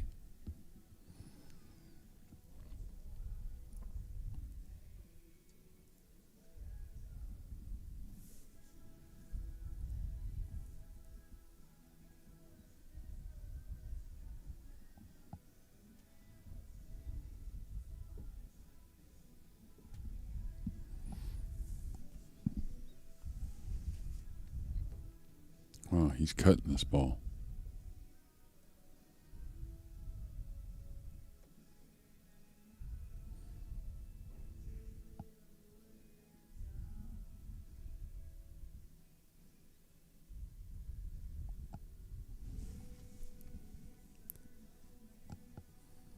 Didn't leave it easy. Of course, the 8's easy, but position on the 9, not so much.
Big shot there by James. Oh, Watch no. out. About to say.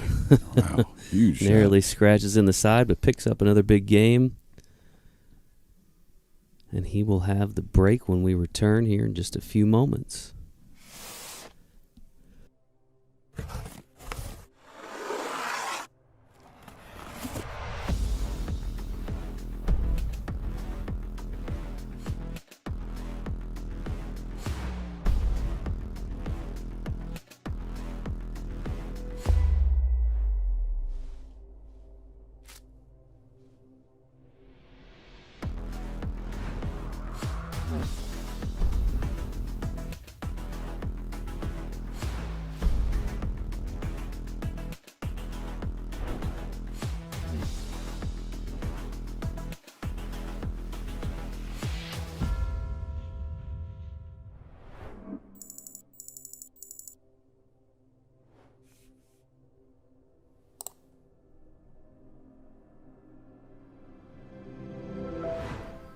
And welcome back to continuing coverage of the U.S. Amateur Championship from Orlando, Florida. James Blackburn at the table now. Trails by 3 games.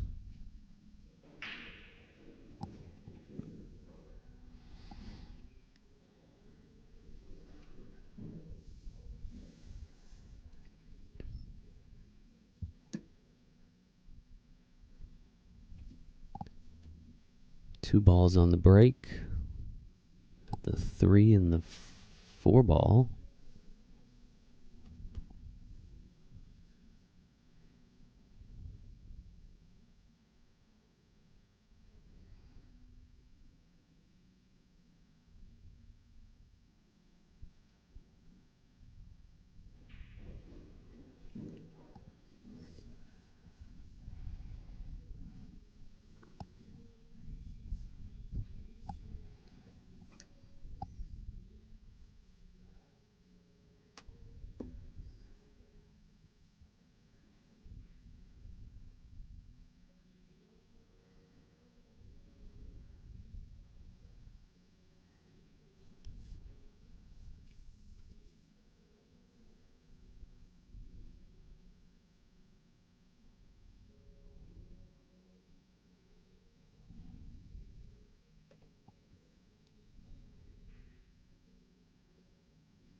Just came back up.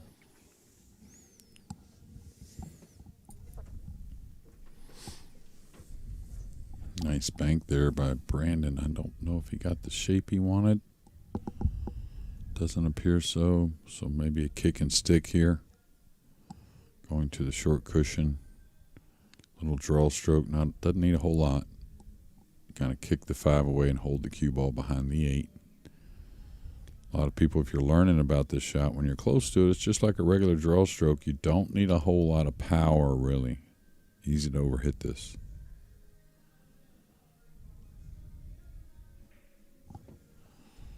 Yeah, nice shot.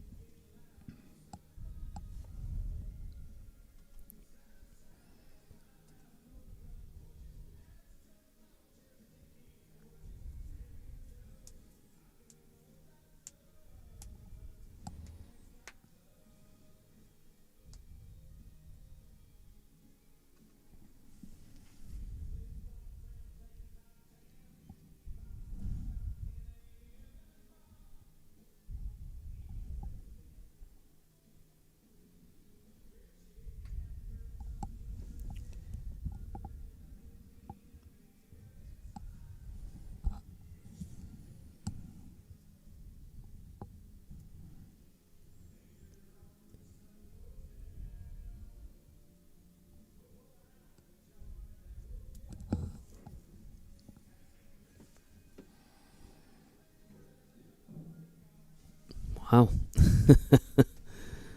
That'll do. That'll do. All right.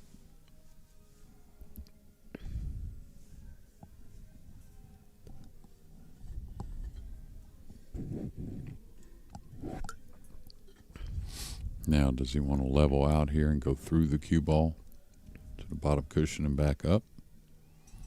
Does he want to elevate, try and stab it in, hold the cue ball that way? Kind of like leveling out here.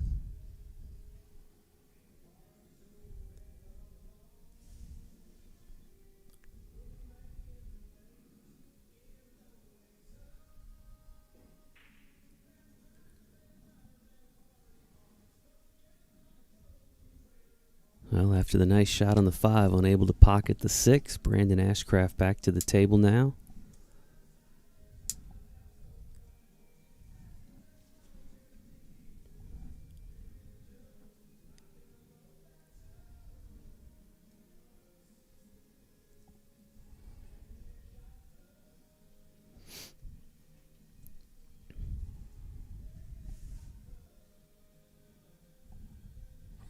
Going to try and clip off the left side using the 8 to kind of contain the 6 as he comes down a couple rails behind the 7. Watch out for the scratch by the 7. Oh, he's hit it way thin. He's hit it way thin. He's going to need a roll here. Not sure if he got it. He could see a piece of the 6. I think he can make it.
All right, James Blackburn picks up another game. He is now within 2 of Brandon Ashcraft, and he will have the break once again when we return.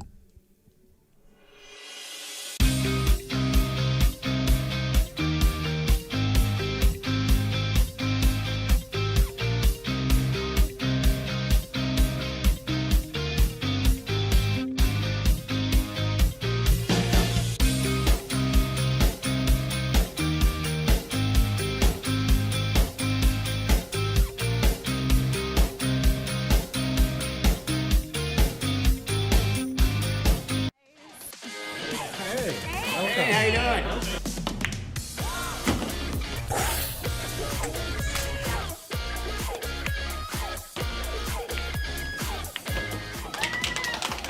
I can't believe it. You did it. We're going to Vegas. Oh my.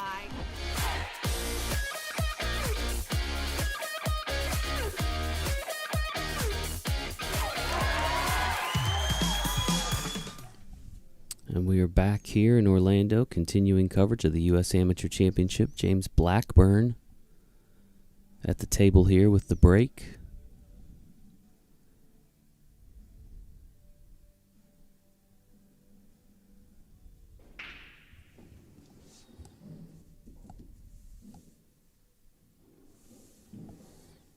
Pockets the 3, 5, and 6 ball.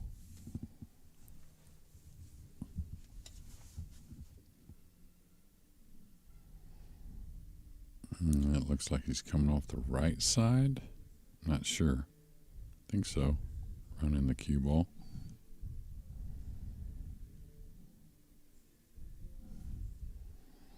This one ball's almost cuttable. Well, technically it is, but when you're going to shoot at or not, we'll see.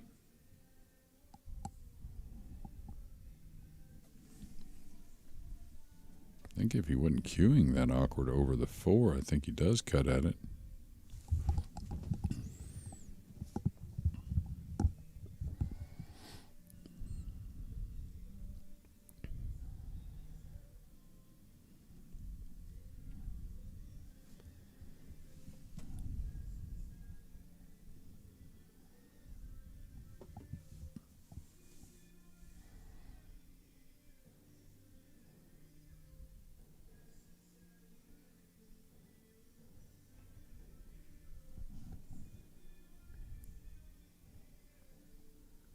Big roll.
Great shot.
All right, a little over the 7 ball.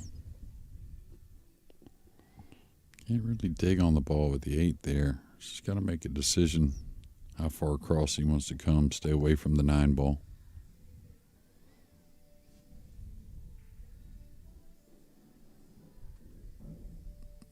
I think he got enough separation there. A little closer than he wanted, though.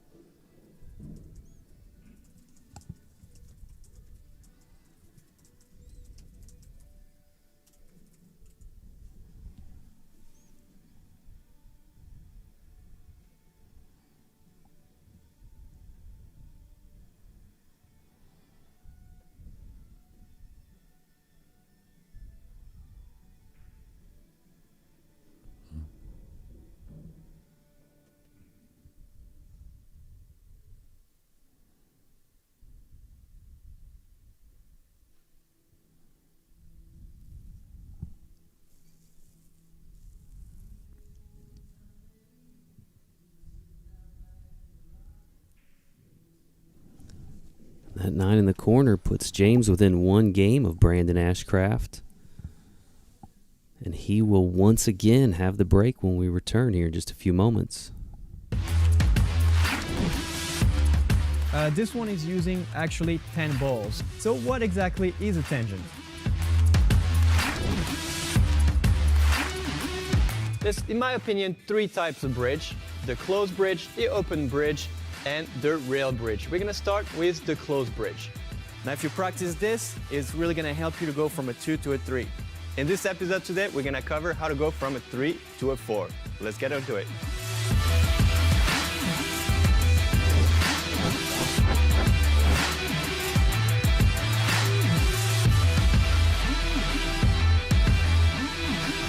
The more you're gonna do it, see, as you can see, I touch sometimes a little bit of it. And 8, right? So to technically have 8 zones for 10 balls, so you have a little bit of room to spare. I really hope this was useful, and I cannot wait to see you for another video. Later, everybody.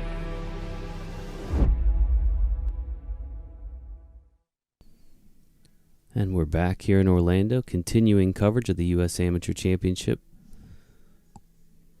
presented by the APA. Our coverage brought to you by our good friends at pooldog.com.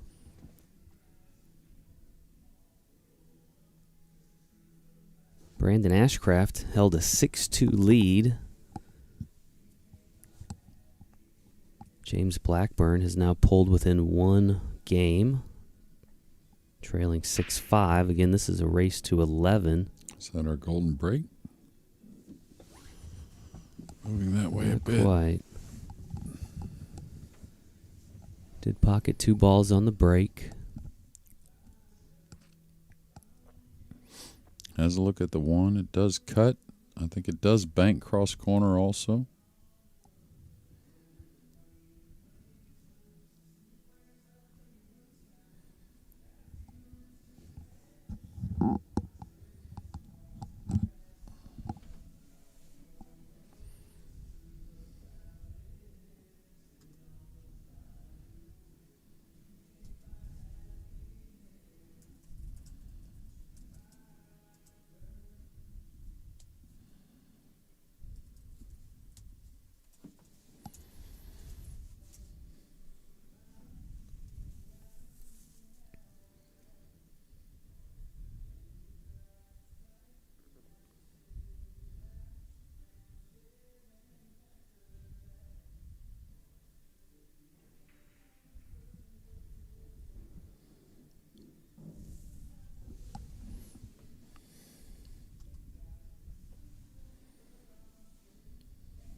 What do you think, Jeremy? I don't know. He's on the fence to shoot at it. I think he's going to end up playing safe, I think, anyways. Well, maybe not. Looks like he's taking the angle to try and make the 2 and maybe the 9 at the same time. Well, he got the 2, just missed the 9. Yeah, now snookered on the 3. So old short cue's coming out here shortly.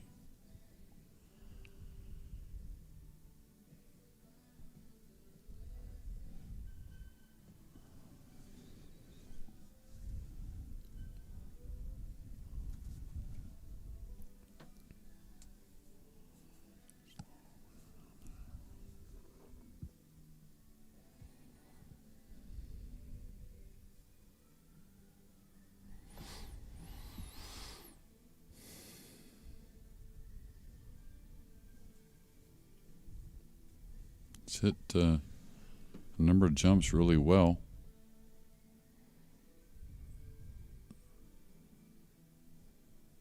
I think he'll threaten this for sure.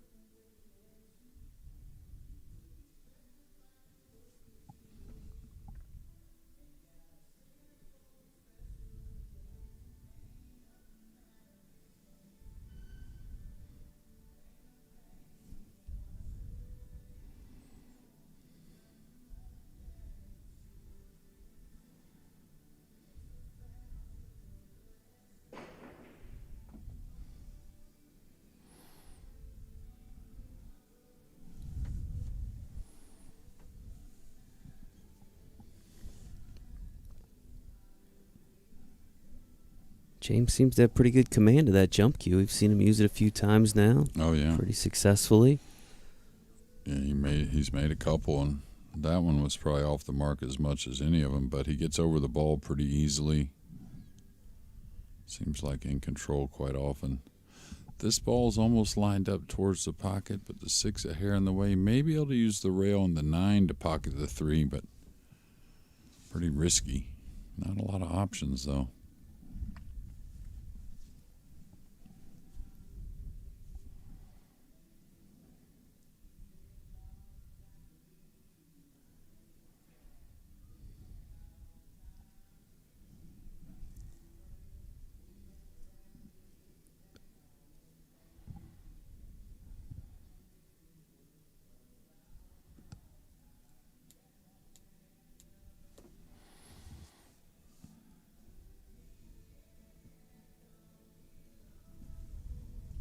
All right, he's going after it.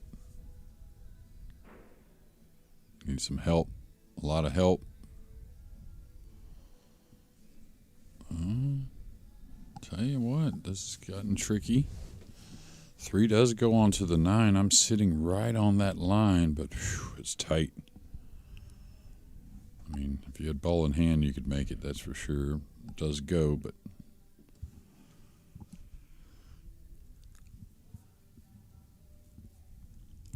the safety from distance not easy either.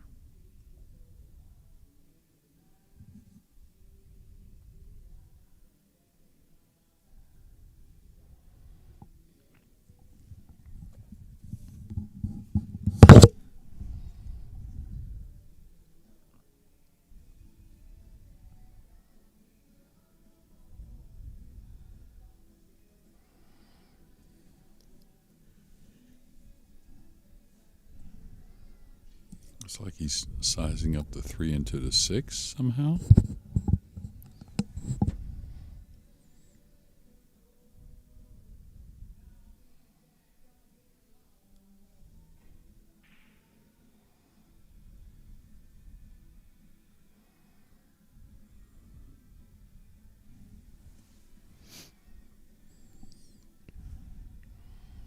Yeah, Brandon's going to get out the short cue, the jump cue here in a moment. I think there's really much question about that.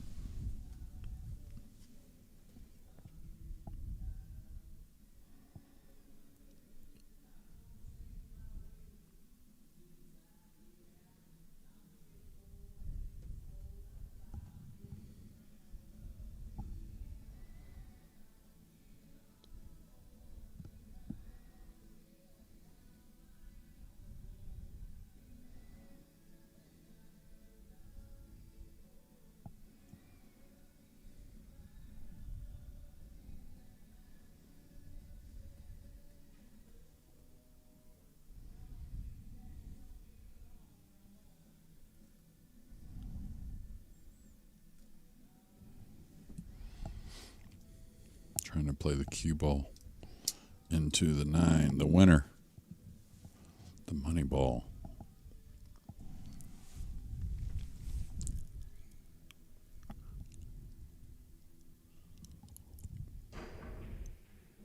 Nice. Pockets that 9, regains a 2-game lead, and he'll have the break when we return in just a moment.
He did it. He did it. Holy smokes, what a shot. The 2 defeats the 9. David has beaten Goliath.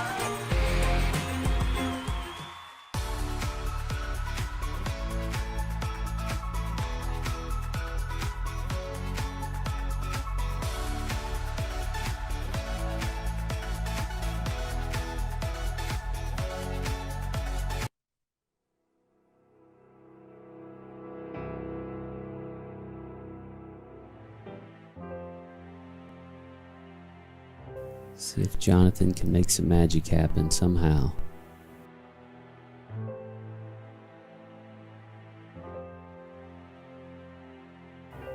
Oh, she made it. She made it. And there's an unbelievable chance here for a team that was downhill 0. Never over till it's over, people. True.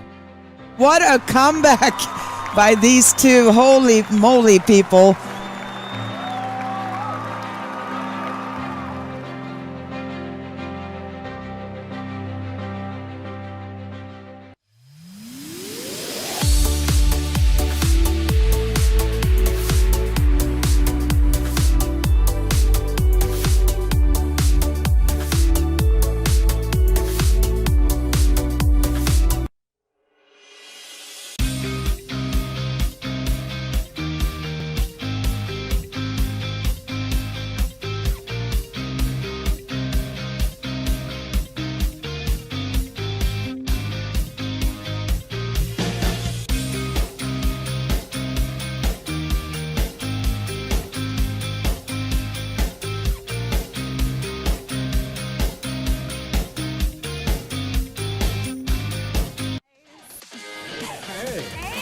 you doing?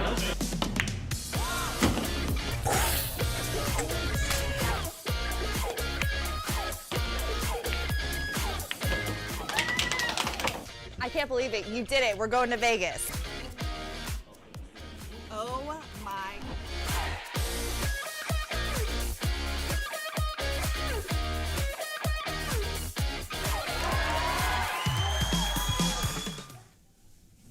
And we're back here in Orlando.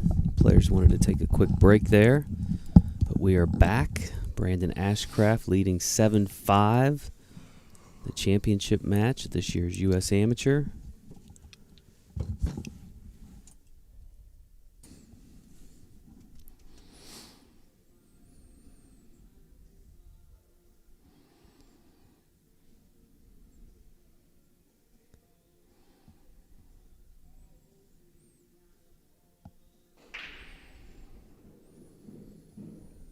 One ball is down on the break,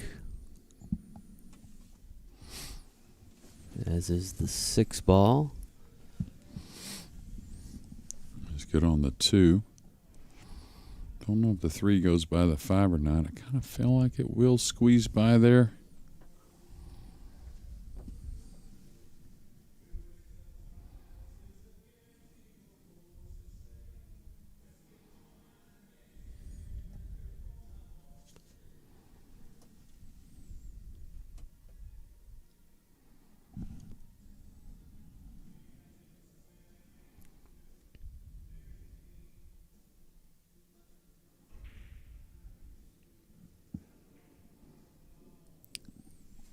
Misses the 2 and scratches in the corner, so ball in hand now to James.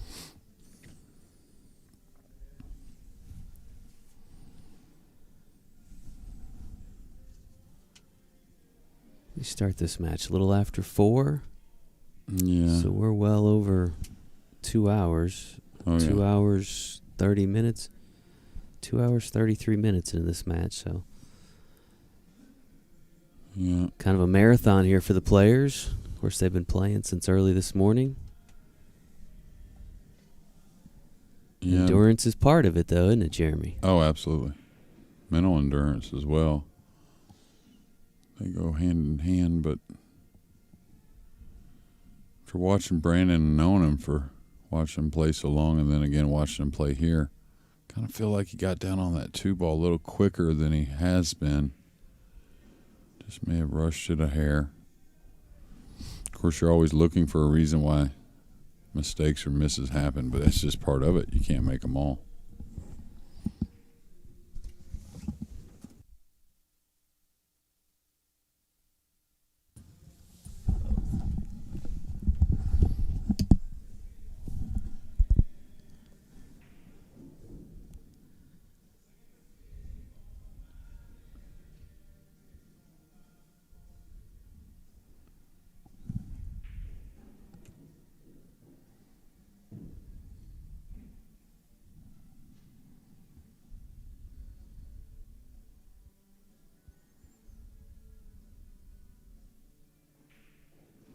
James pockets the 9, pulls back within 1 game of Brandon, and he will have the break when we return in just a moment. This one is using actually 10 balls. So what exactly is a tangent? There's, in my opinion, 3 types of bridge: the closed bridge, the open bridge, and the rail bridge. We're gonna start with the closed bridge. Now, if you practice this, it's really gonna help you to go from a 2 to a 3. In this episode today, we're gonna cover how to go from a 3 to a 4. Let's get into it.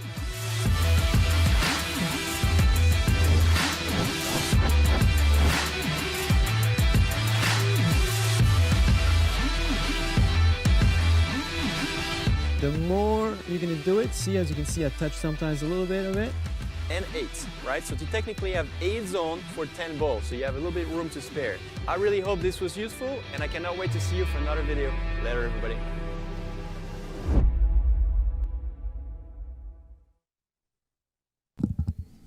And we're back here in Orlando, continuing coverage of the U.S. Amateur Championship.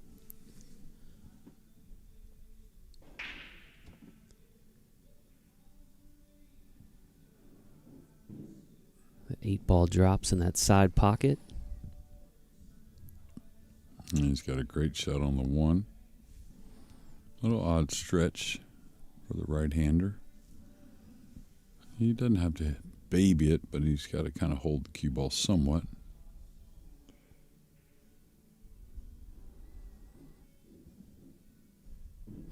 And I just kind of get the feeling we might as well go ahead and make it 10-10. Let's see what's going to happen here in this match. One rack take all. Just go right to it. That's what it feels like it's going to be. It would not surprise me at this point.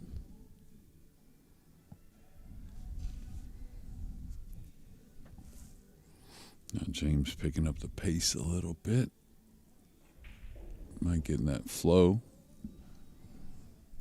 Kind of like that practice mode you get in sometimes.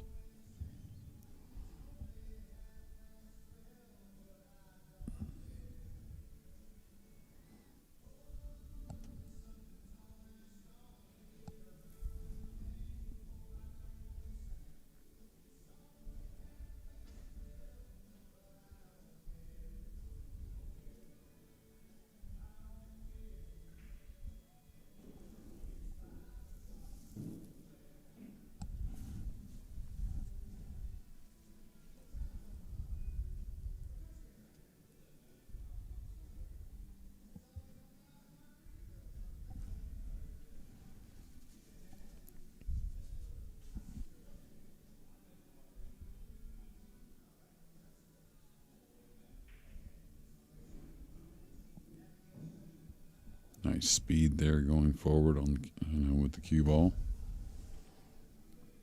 Flinches a little bit there. He gets on top of the 6.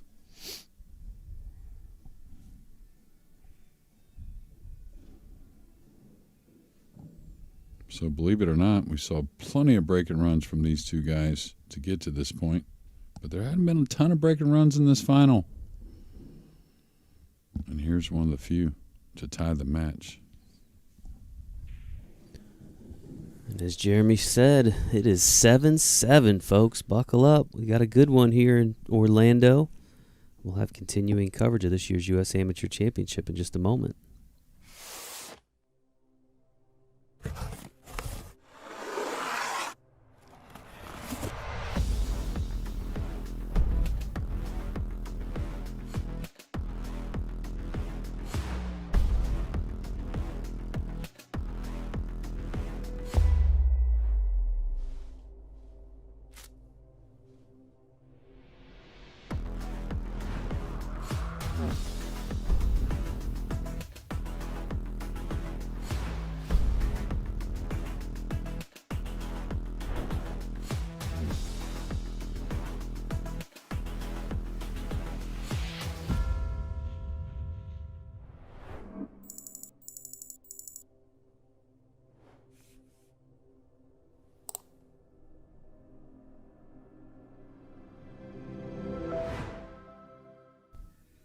And welcome back to continuing coverage of the 2024 U.S. Amateur Championship.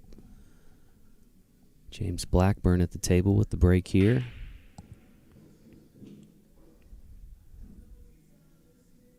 It's going to open up for another shot, and a good one it appears. The one near the pocket. James was down 6-2 after the 8-ball set. Now has tied this match at 7-all. 9-ball seems to suit him, huh?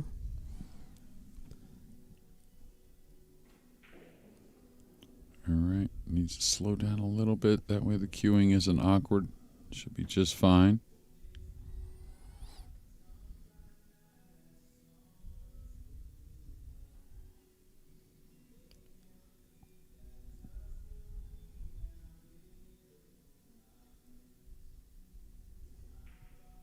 Oh, I wonder why he rolled it. Oh. Okay. 2 hung there for a moment, then dropped.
Nice shot. Nice recovery shot with the lighter speed. Looking for back-to-back breaking runs. Remember that 2-ball at 7-5.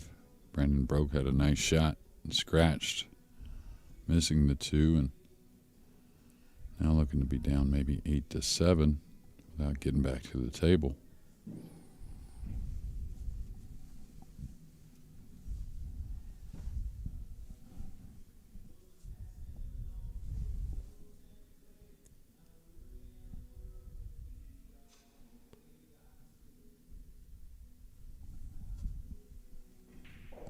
Well, it's got to go. Could get a little funny. No, it just got passed. Should be okay.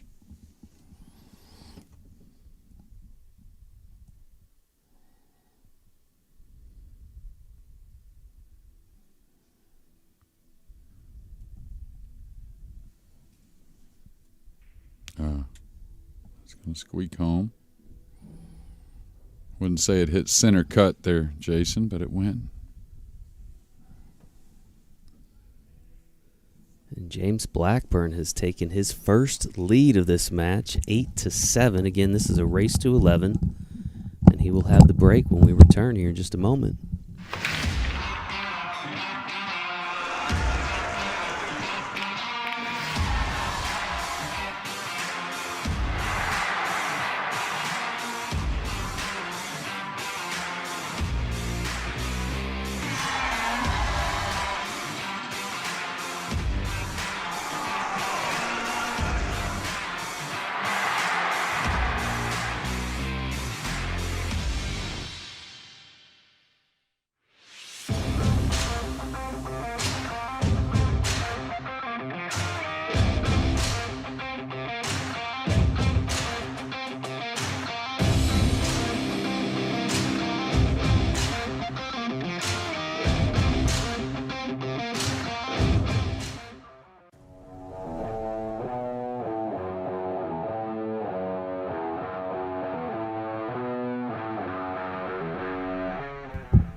Back here in Orlando, continuing coverage of the U.S. Amateur Championship from the Hyatt Regency. James Blackburn has taken his first lead of the match. See if he can keep the momentum going.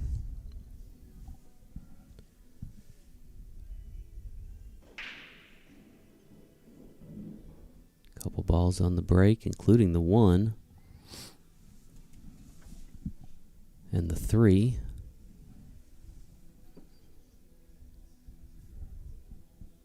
Well, it's been about 2.5 hours, Jeremy. Do you remember who won the lag in this match? Let me think. Hold on. And more importantly, who selected 8-ball? So it was Brandon. James took 8-ball, huh? Yeah. Yeah. Yeah, but sure was. 9-ball, at least today, seems to have been his game. Well, he's getting the break going now, and he's kind of picked up his pace a little bit. I think that's helping him, really. We see that a lot on the Pro Tour. You know, guys get warning for slow play, and not saying that's the case here, but just saying that does happen, and they usually end up playing better once they pick the pace up. Is he looking at the 2-9? He may be drawing the cue ball back up table. Now he's leveling out. You wouldn't figure he's going to shoot the 2-9 if he's got a level cue. That needs to go a little bit. Just did get the cover. Pretty smart little shot, keeping it simple. And for the first time, I think, in any of the matches we've had Brandon on, this is the first time he's trailed, if I'm not mistaken.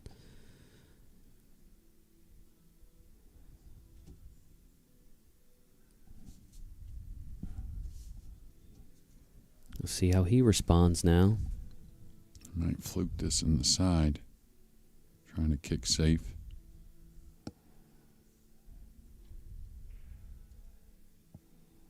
Didn't get enough speed, so the 2's going to be open. It's not easy.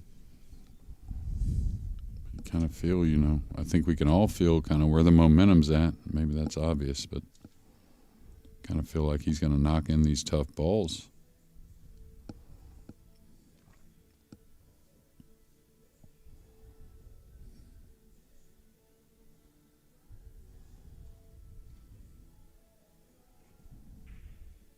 He's overcut it. Jinxed him. Don't know if he's left a pocket. It's close.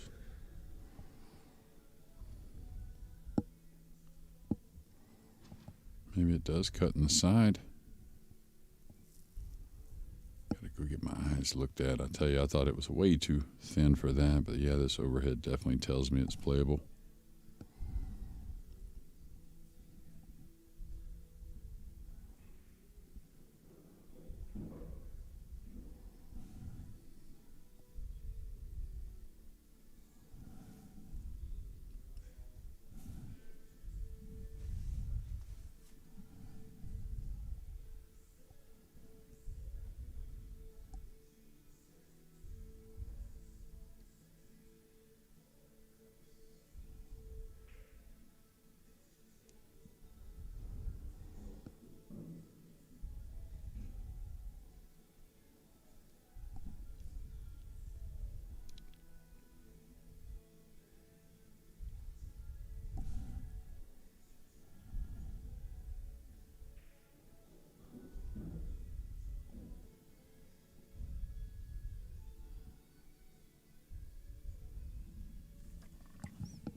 All right, perfect position here. Just a little draw stroke, somewhat to where it's at now with the cue ball.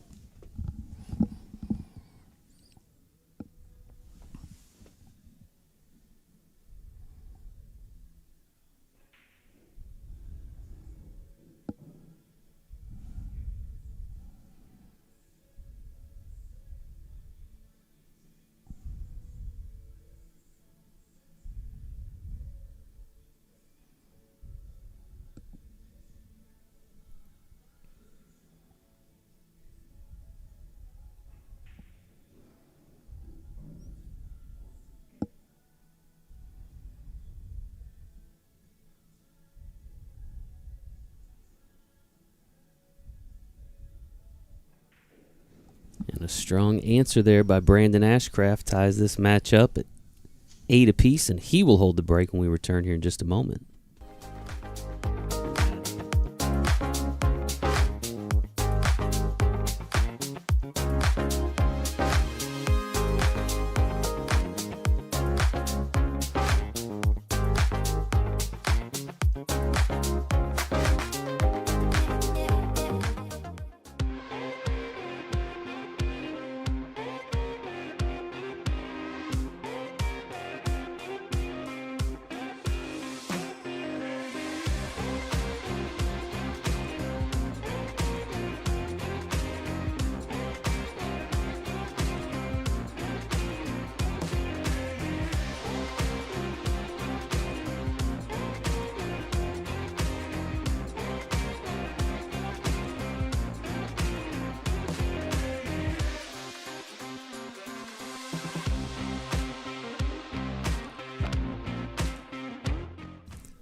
And we're back here in Orlando, continuing coverage of the U.S. Amateur Championship.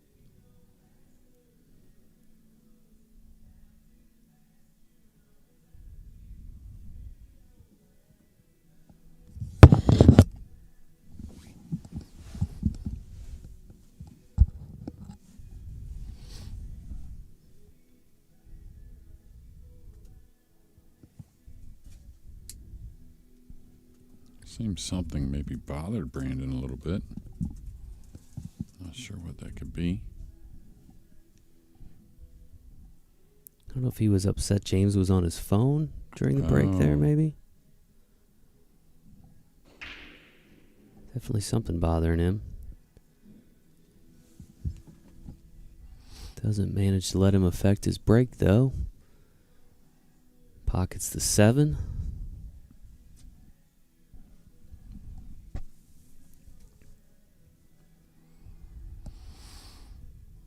That's what it looks like. A couple of routine safeties, I think, just kind of bringing the 1 down by the 6, bringing the cue ball over behind the 8. I think that's doable. Could bring the 1 down the opposite way and use the 5. Maybe better.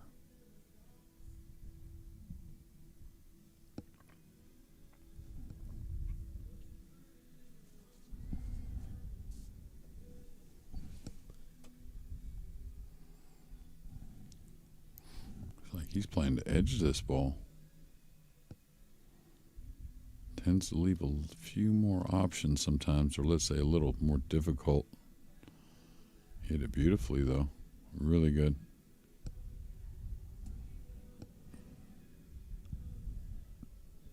It's gonna leave a rail first though. It's playable.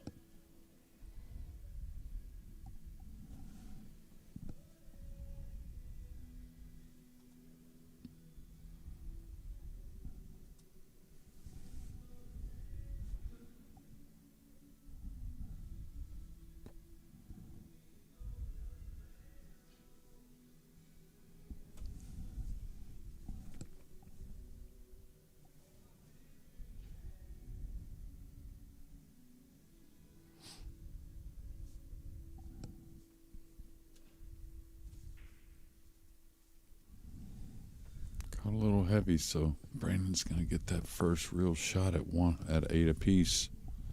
Race to 3 for this title, essentially.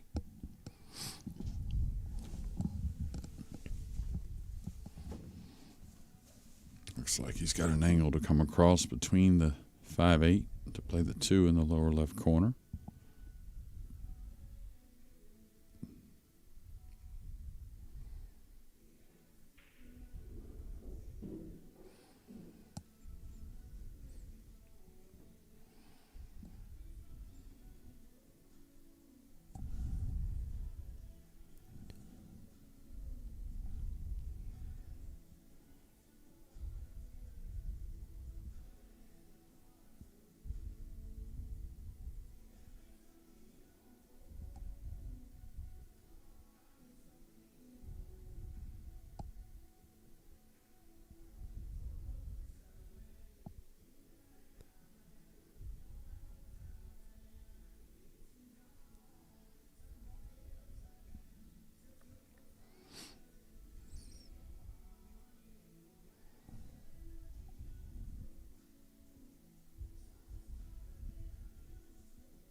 If you're just joining us, you're watching the final match in this year's U.S. Amateur Championship.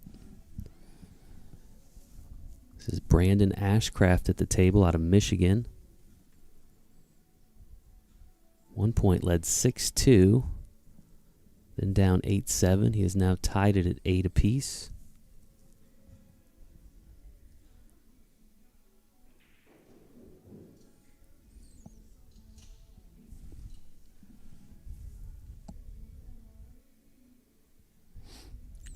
Making nice out here. Those first 3 shots, really good.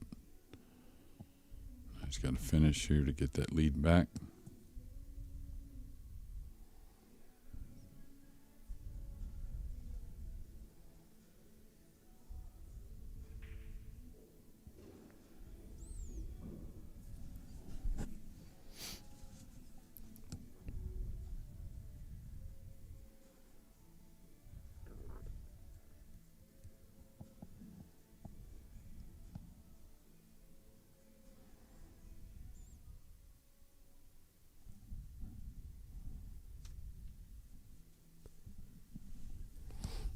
Hold this, kind of kill the angle, could draw across.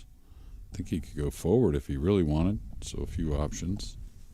I think he'll just kind of stun draw across and back out off the side cushion.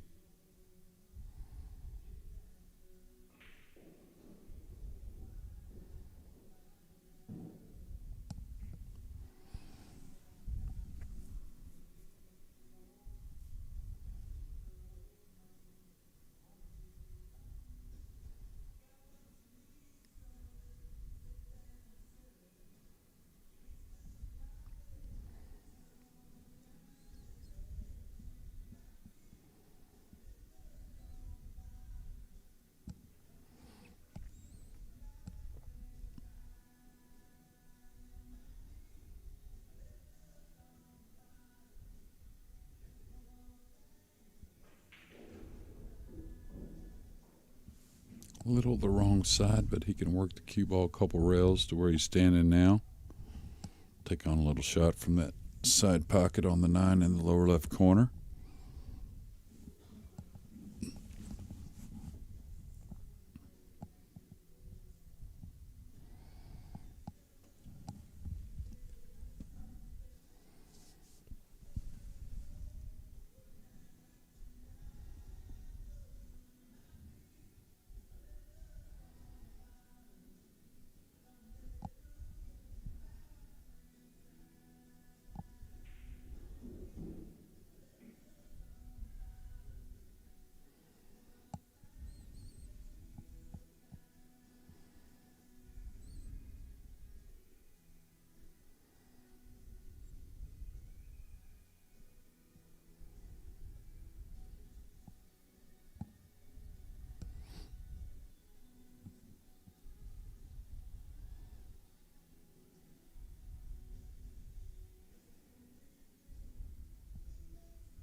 Brandon pockets the 9, regains the lead at 9-8. He is 2 games away from victory, and he will have the break when we return in just a moment.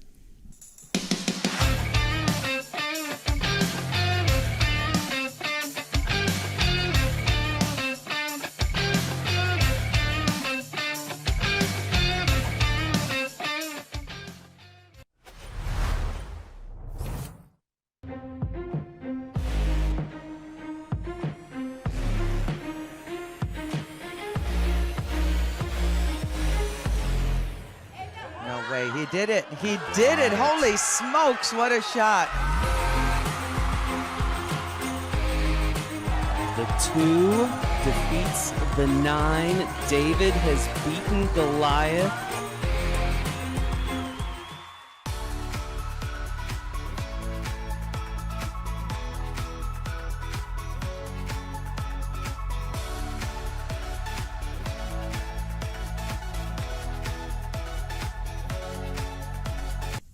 All right, we're back here in Orlando, continuing coverage of this year's U.S. Amateur Championship.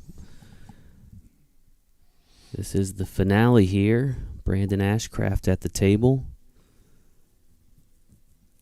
Now up 9-8. This is a race to 11. Needs 2 more games to be the newest U.S. Amateur champion.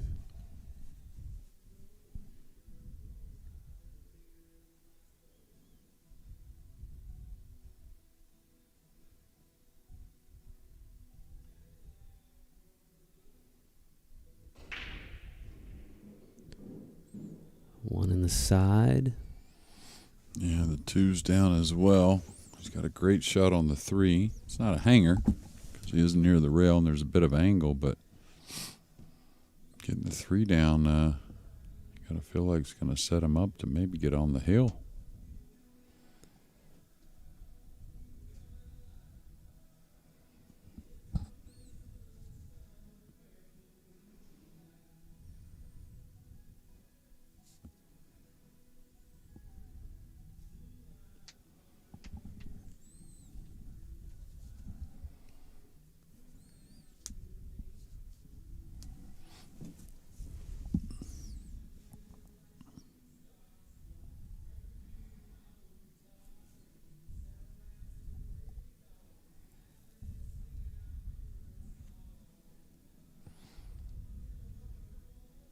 Yeah, it looks like he's trying to go back and forth for the 4 where he's standing, that middle side pocket. Real clean stroke there.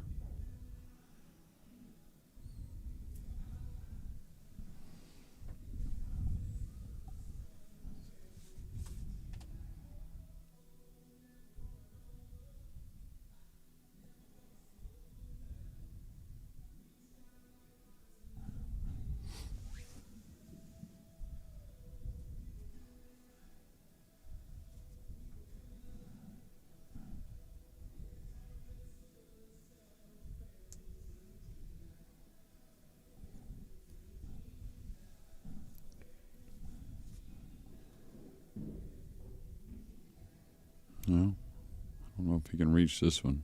have to be the bridge.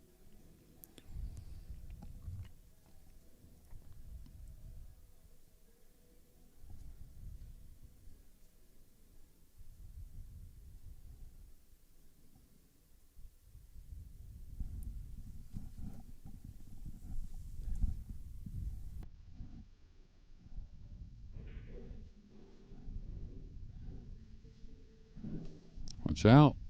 Wow. I think he's corner hooked. I have to look, but these side pockets are pretty deep, the shelves, and he's 100% corner hooked.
Brings James back to the table now.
All right, funny little situation here.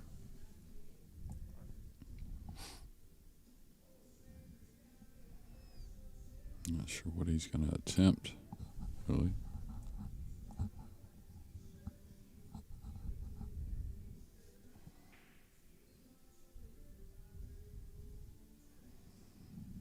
Well, there is a look. I think there is a look. Not easy, obviously. Cue ball near the cushion. 6 ball 8 feet away-ish. It is pocketable, though.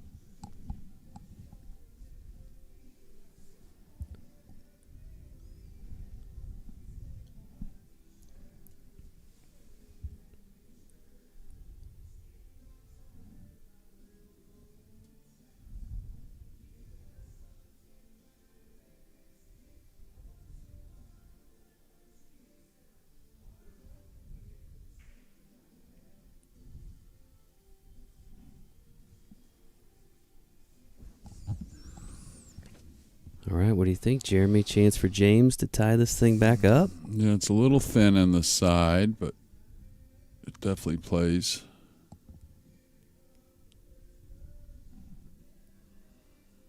Trying to see if there's anything he's got to worry about. Of course, you got to make the ball, but is the cue ball going into other balls? Is there a threat of some kind of scratch or something like that? All right, he's leveling out, so he must be able to get to the side rail here. Nice shot.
Yeah, a little shy of ideal, but pretty routine kind of shot for these guys on the 9.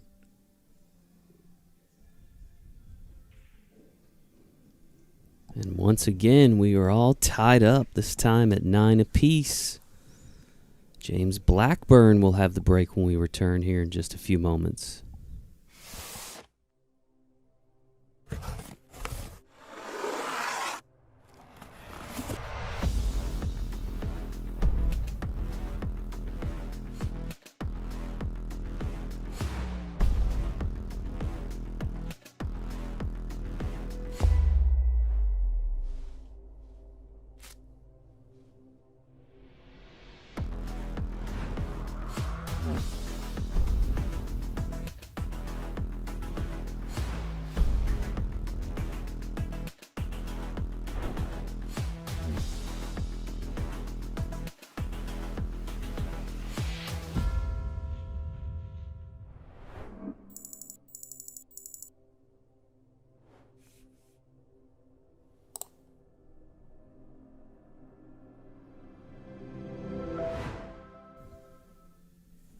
And we're back in Orlando, continuing coverage of the U.S. Amateur Championship. And if you were hoping for a nail biter, folks, you got one. 9-9. Got that 9 ball moving there for a second.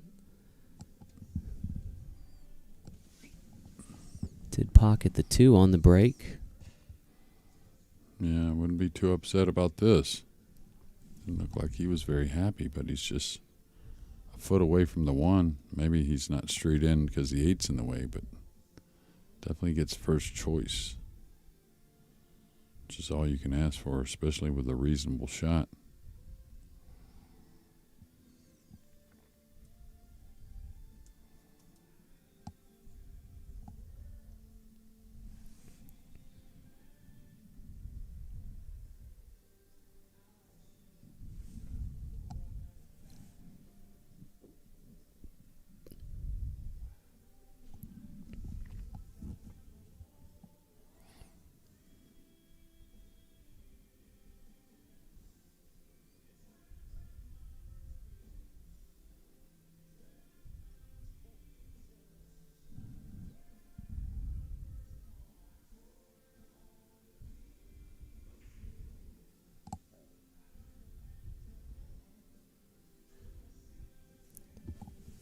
right, opportunity now for Brandon again.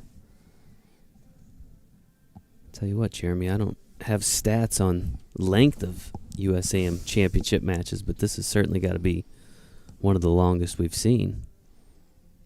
Yeah, it's just no player. Brandon got some nice separation in the 8-ball side of things, but James came storming back, so. Got to give credit to both these guys. I mean, yeah. Second it looks like it's going one way or the other. It seems like the other battle's back. And let's see, looking at a 3-9 combination possibly. He's a little straight here, but on the one he could draw back for the 3 in the opposite corner. Kind of feel like he's sizing up a 3-9 combination possibly.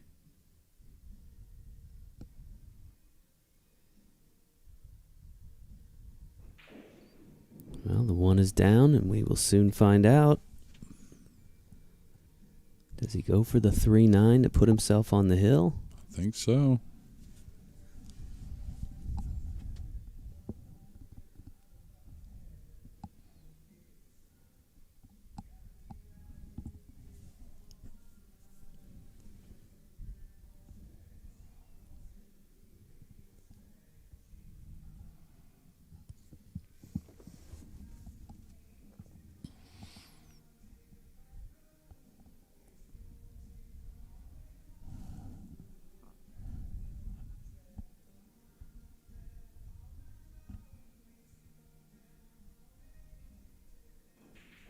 Huge shot there for Brandon Ashcraft. 3-9 combo. Puts him on the hill. He is one game away from victory, folks. And we'll see if he can get it when we return here from the break in just a moment.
All right, folks, welcome back. Continuing coverage of the U.S. Amateur Championship. Brandon Ashcraft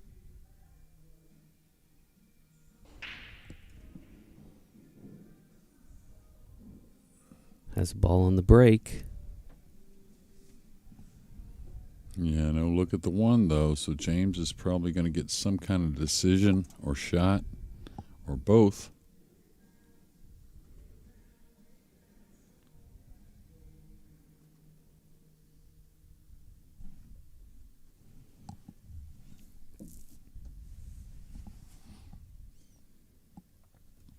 I think we lost the feed there momentarily.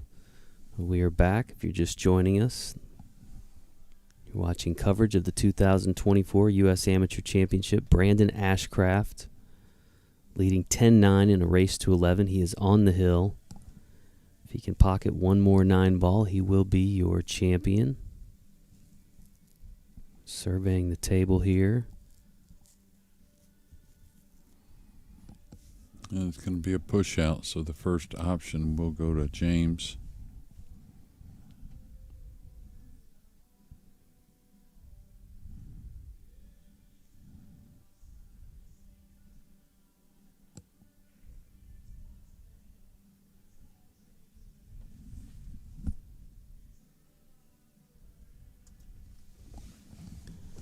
All right, James Blackburn back at the table. What do you think here, Jeremy? I mean, he's got to take the shot, right? Yeah. I mean, I like the safety here. I think it's not easy, but you got the 2, 3, and 4 to come off his right side of the 1 and come a couple rails behind the 2. I think he's supposed to take this on. Table plays nice for this shot. Table keeps the spin on the ball nicely, so I think he's supposed to shoot here. Take this safety on.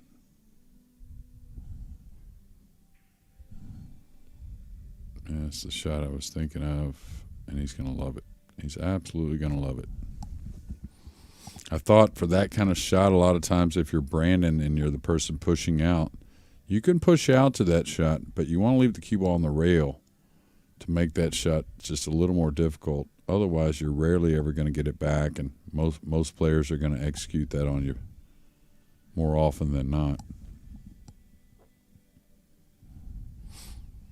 I think that the 2 is jumpable, but then the 3 is so far away, I don't know if he can really do both, jump the 2 and the 3. Maybe.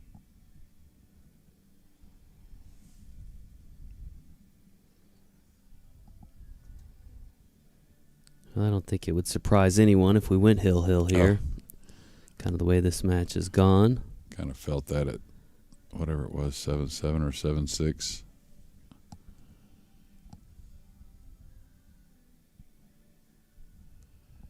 Okay, is he going to kick across that way? He could come to the left side rail between the 3-4. That's a pretty good alley as well to get at the 1. This is just fine, though. He's coming to 1 cushion. Don't think he'll warp this now. He'll hit it like medium-ish. Might make it.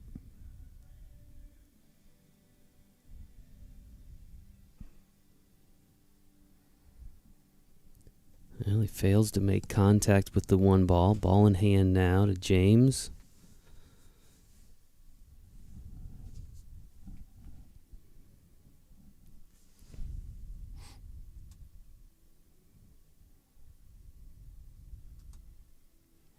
Probably shoots the 1, maybe a draw stroke. I don't know. Stunned by the 4. Could roll it in the side. It's kind of what I like. Yeah, I like right here.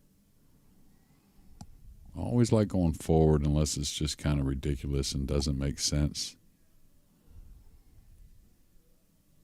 Always equate it to kind of like throwing a ball in front of you versus a behind you. Which one you're going to be more accurate with. And usually it turns out pretty nice. Some work here, though. 2, 3, 4, 5 should be okay. But then he's got to track down for the 7, back up for the 8, and then back for the 9.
And it wasn't easy. Thought he might play safe, but I didn't mind him shooting either. Brandon likes the thin ones.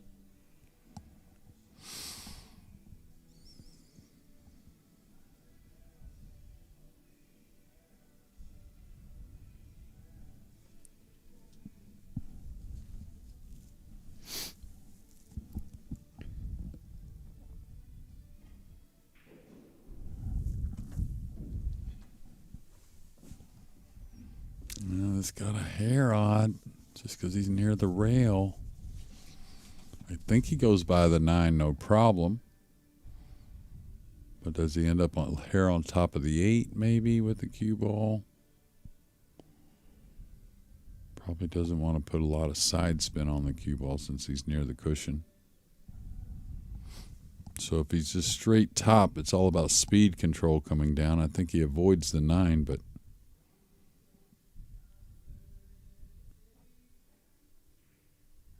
he caught the 9.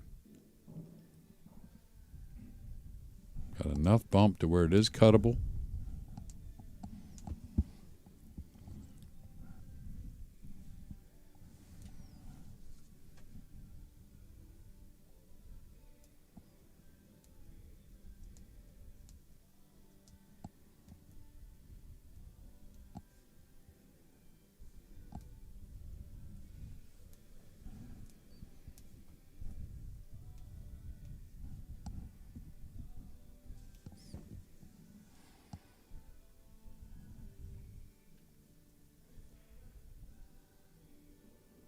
Nice shot. It's going to get another place to put his hand, though, near the rail with the cue ball. Big shot. Can he make another?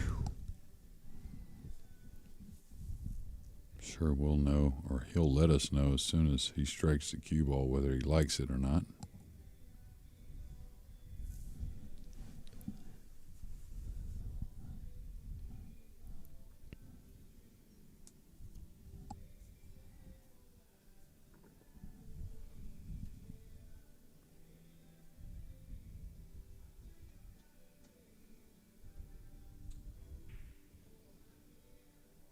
Under pressure. What a shot. Yeah. Pockets the 9. Folks, we're tied at 10-10. Hill. This year's U.S. Amateur Championship will be decided by one rack, and we'll have it when we return here in just a moment.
And welcome back to Orlando, Florida, continuing coverage of the U.S. Amateur Championship. Players with a friendly exchange there. What a match this has been, all tied up at 10 apiece. James Blackburn now in control of the table. And I really liked the way he shot that 9. He didn't slow roll it, right? He put some speed on it, shot it with some confidence.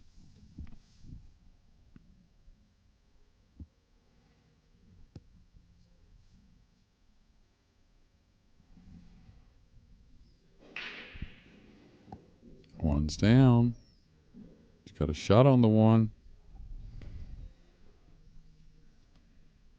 This is pretty nice, really. Pocketed the 8 on the break there. Yeah, just one draw stroke, really, on the 1 between the 3 and 5. Of course, you got a lot more work after that, but that sets you up on the 2.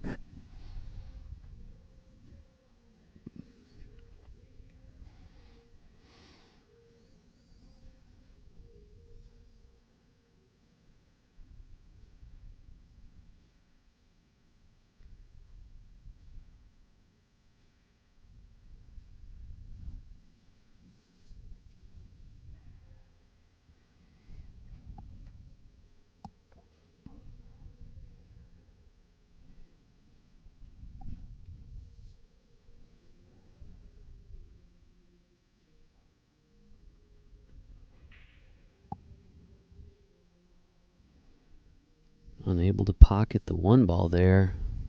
Oof. That miss could loom large. See what Brandon's got now.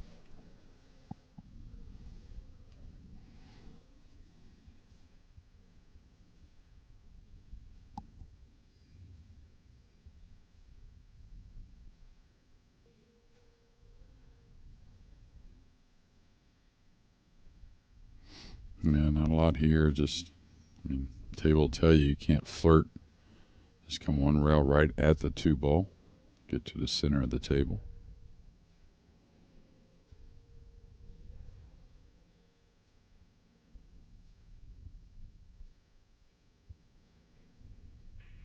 You get that pretty heavy.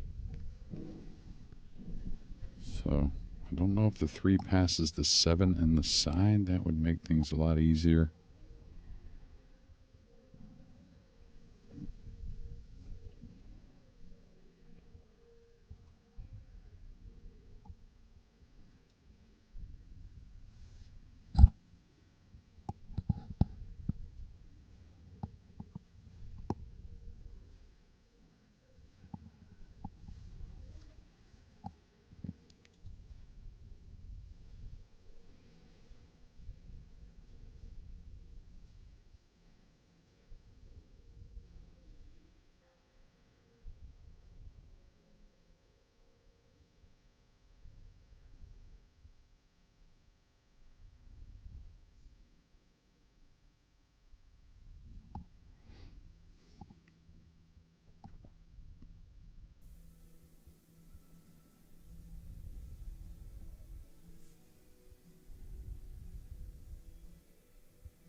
Two in the corner for Brandon.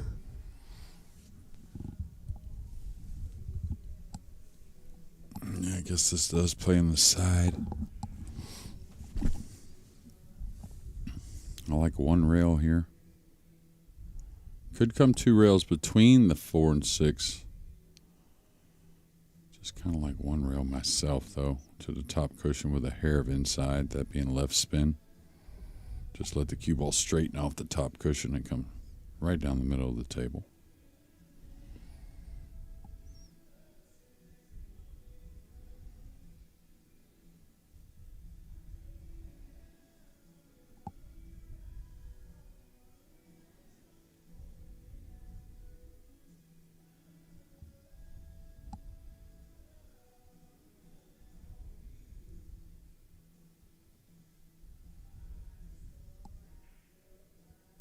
Missed it. Didn't expect that miss. Got it a little thick to the top point.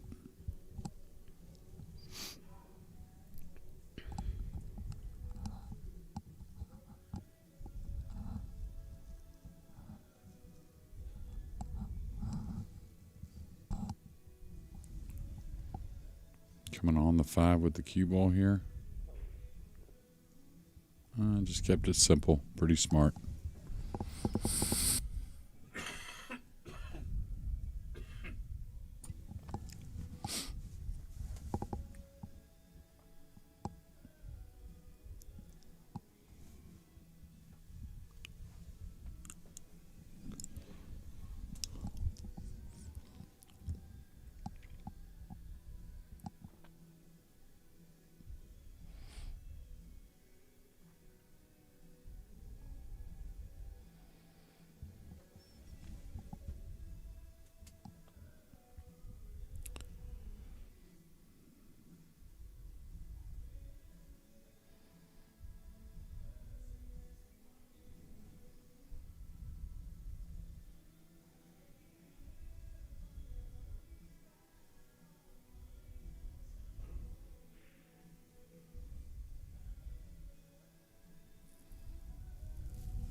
Let's see if we can see the overhead shot here.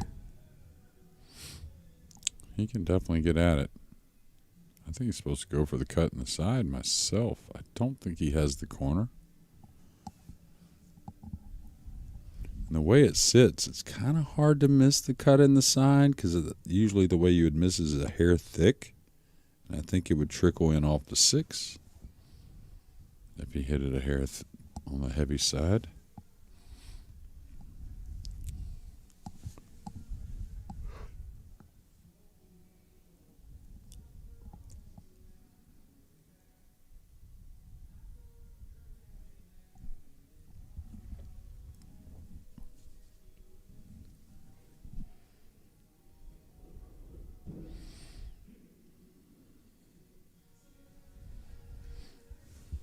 Three ball is down. Yeah, cleanly struck.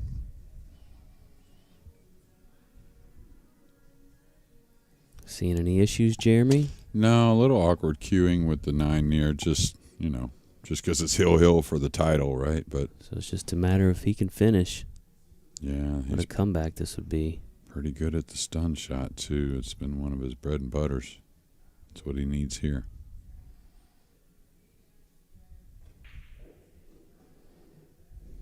Four in the corner goes.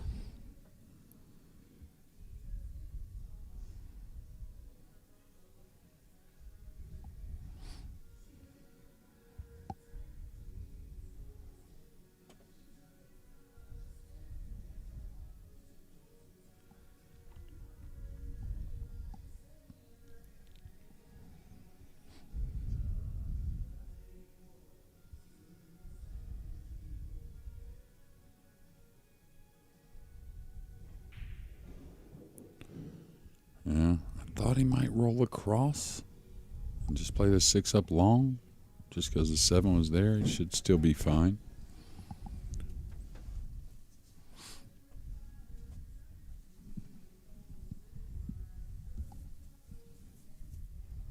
Looks like he may have to kill this with a little inside English.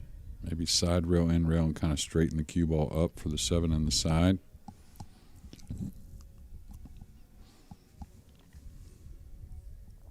He's got a high tip position, so he's trying to go 3 rails. This may be on top of the 7. Watch out. Oh. Well, Friendly bump, huh? yeah, it was hard to really get bad, though. I mean, unless it nestled up on there, but there was always enough speed. But yeah, friendly bump. James doesn't want to shoot it over, that's for sure. And now just the 9 ball remains for James Blackburn. Yeah, he showed a lot of heart, I'll tell you that. Down 6-2, I believe it was. And the 9 ball falls. James Blackburn is the 2024 U.S. Amateur Champion. Congratulations to James. Congratulations to Brandon Ashcraft, your runner-up.